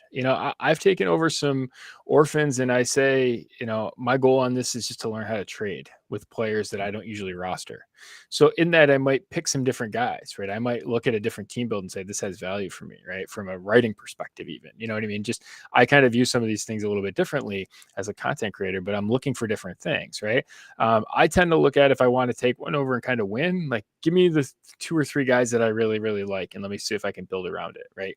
If there's a Mahomes orphan, like, give it to me, right? Like I can figure, is there an Allen orphan? Give it to me, right? Like that's really close to already making the playoffs, right? If I can screw it up a lot and be really close to making the playoffs just with those guys, that's how big of an impact it can have. So that would be kind of the way that I would look at it, right? And again, I never want to punt a year. So I'm constantly thinking about, I took over a couple of orphans last year that I wasn't, that didn't ultimately end up going well, but I paid like nothing for them. And It was worth like, the expected value on that's really good, right? You don't have to win very many of those to really turn a big profit. And it just didn't work out, but I wasn't in for much. And so that's kind of the way that I look at them as well, right? I'm always kind of trying to be in this season, right? I never really punt a season unless I kind of fall out of it during the season. But there's so much uncertainty right now that there's so much variance that's going to go on right now in terms of the things that we believe at this time last year that by August were totally different. I just think that by kicking the can on a season now, you're really harming yourself. So I'm always kind of in it, contending, trying to be in it right now. And again, then like if you're in it in the playoffs, like last year's the greatest example maybe we've ever had. Guys that were hurt, Kupp was out. Heck, Jalen Hurts. You know how many 1 seeds had Jalen Hurts on it and then didn't make a finals because he didn't play? Derrick Henry sat in your fantasy playoffs. There was just absolute carnage for the top teams last year in terms of how they went. We can't predict that. So give me a shot, give me a chance to get into the playoffs, and we'll figure it out later on. The other, I think this is what everybody loves best about Dynasty. With the FFPC, the only leagues that you can trade in are Dynasty leagues, and trading is a lot of fun. 2-part question here. Number 1, how can our viewers become better Dynasty traders? And number 2, where do you stand on the usage of Dynasty trade calculators in trade discussions? So the best way to become a better Dynasty GM is to go get the Dynasty team building guides. That's number 1. Number 2, I think the Dynasty trade calculators are a lot like training wheels, right? And my daughter's trying to learn how to ride a bike, and I can't get her to just take the damn training wheels off and just ride it. You're going to be fine. Just press the pedals and go forward. But Right. she gets so psyched out by it, she can't really do it without him. I worry that that's how dynasty trade calculators impact people, right? You can look at profiles and you think, you look at a trade and you should think, hey, what's this really doing for me? What's it accomplishing, right? Is it the right type of profiles? And you should be able to look at it and kind of say, hey, like that's the right side to be on. Right. And then, if you want a calculator to kind of check your math, then that's fine. The problem with it is you don't know what the trade calculators, a lot of times black boxes. You don't know what's A, going into them, and B, what they're solving for, right? What's your trade calculator of choice solving for? Is it solving for future value? Is it solving for future production? Is it solving for current production? You don't know, right? If you don't know that, you're just being beholden to a number. And I don't really like to do that, right? I want to be on the right side. And again, it's putting someone else's values in terms of strategy on my team. And like my teams look very different, right? Most people roster more wide receivers and running backs. I never do that. And as a result, running backs are a lot more valuable to me than they are to other people because I see an edge and I want to embrace it. And, those calculators aren't operating with those assumptions. So that's kind of my take on calculators. I think they have a place, but I think they become too relied on. Is there, do you ever, when you're either sending out an offer or getting an offer in, your team, the other person's team as well, but do you ever look at a trade calculator? Okay, well, what does this say, just for a frame of reference? Or are dynasty teams and leagues so specialized that for a guy like you who plays in a ton of dynasty leagues and has been for a while, do they just not hold value for you anymore to be using? Oh, I'm sure there's people that definitely value them. Knowing if someone else is using it, right? Sometimes you'll get an offer, you'll see an offer and you'll be like, what the, and I'll kick it along to my subscribers and be like, what is this? Right? Who is sending me this? Why are they sending me this? And they'll say, well, this is this is trade calculator X. And you say, okay, well, craft me back an offer that I would accept, that I'm on the right side of, what would you guys do in this situation? Right. You sort of use, you kind of kick it back to them. So that's that's how I weaponize it. But for me, again, I don't think there's anything wrong with them, but you got to not be dependent on them is kind of my thought. And, you're playing a game, play the game. Don't let someone else's algorithm play it for you. I always say that too.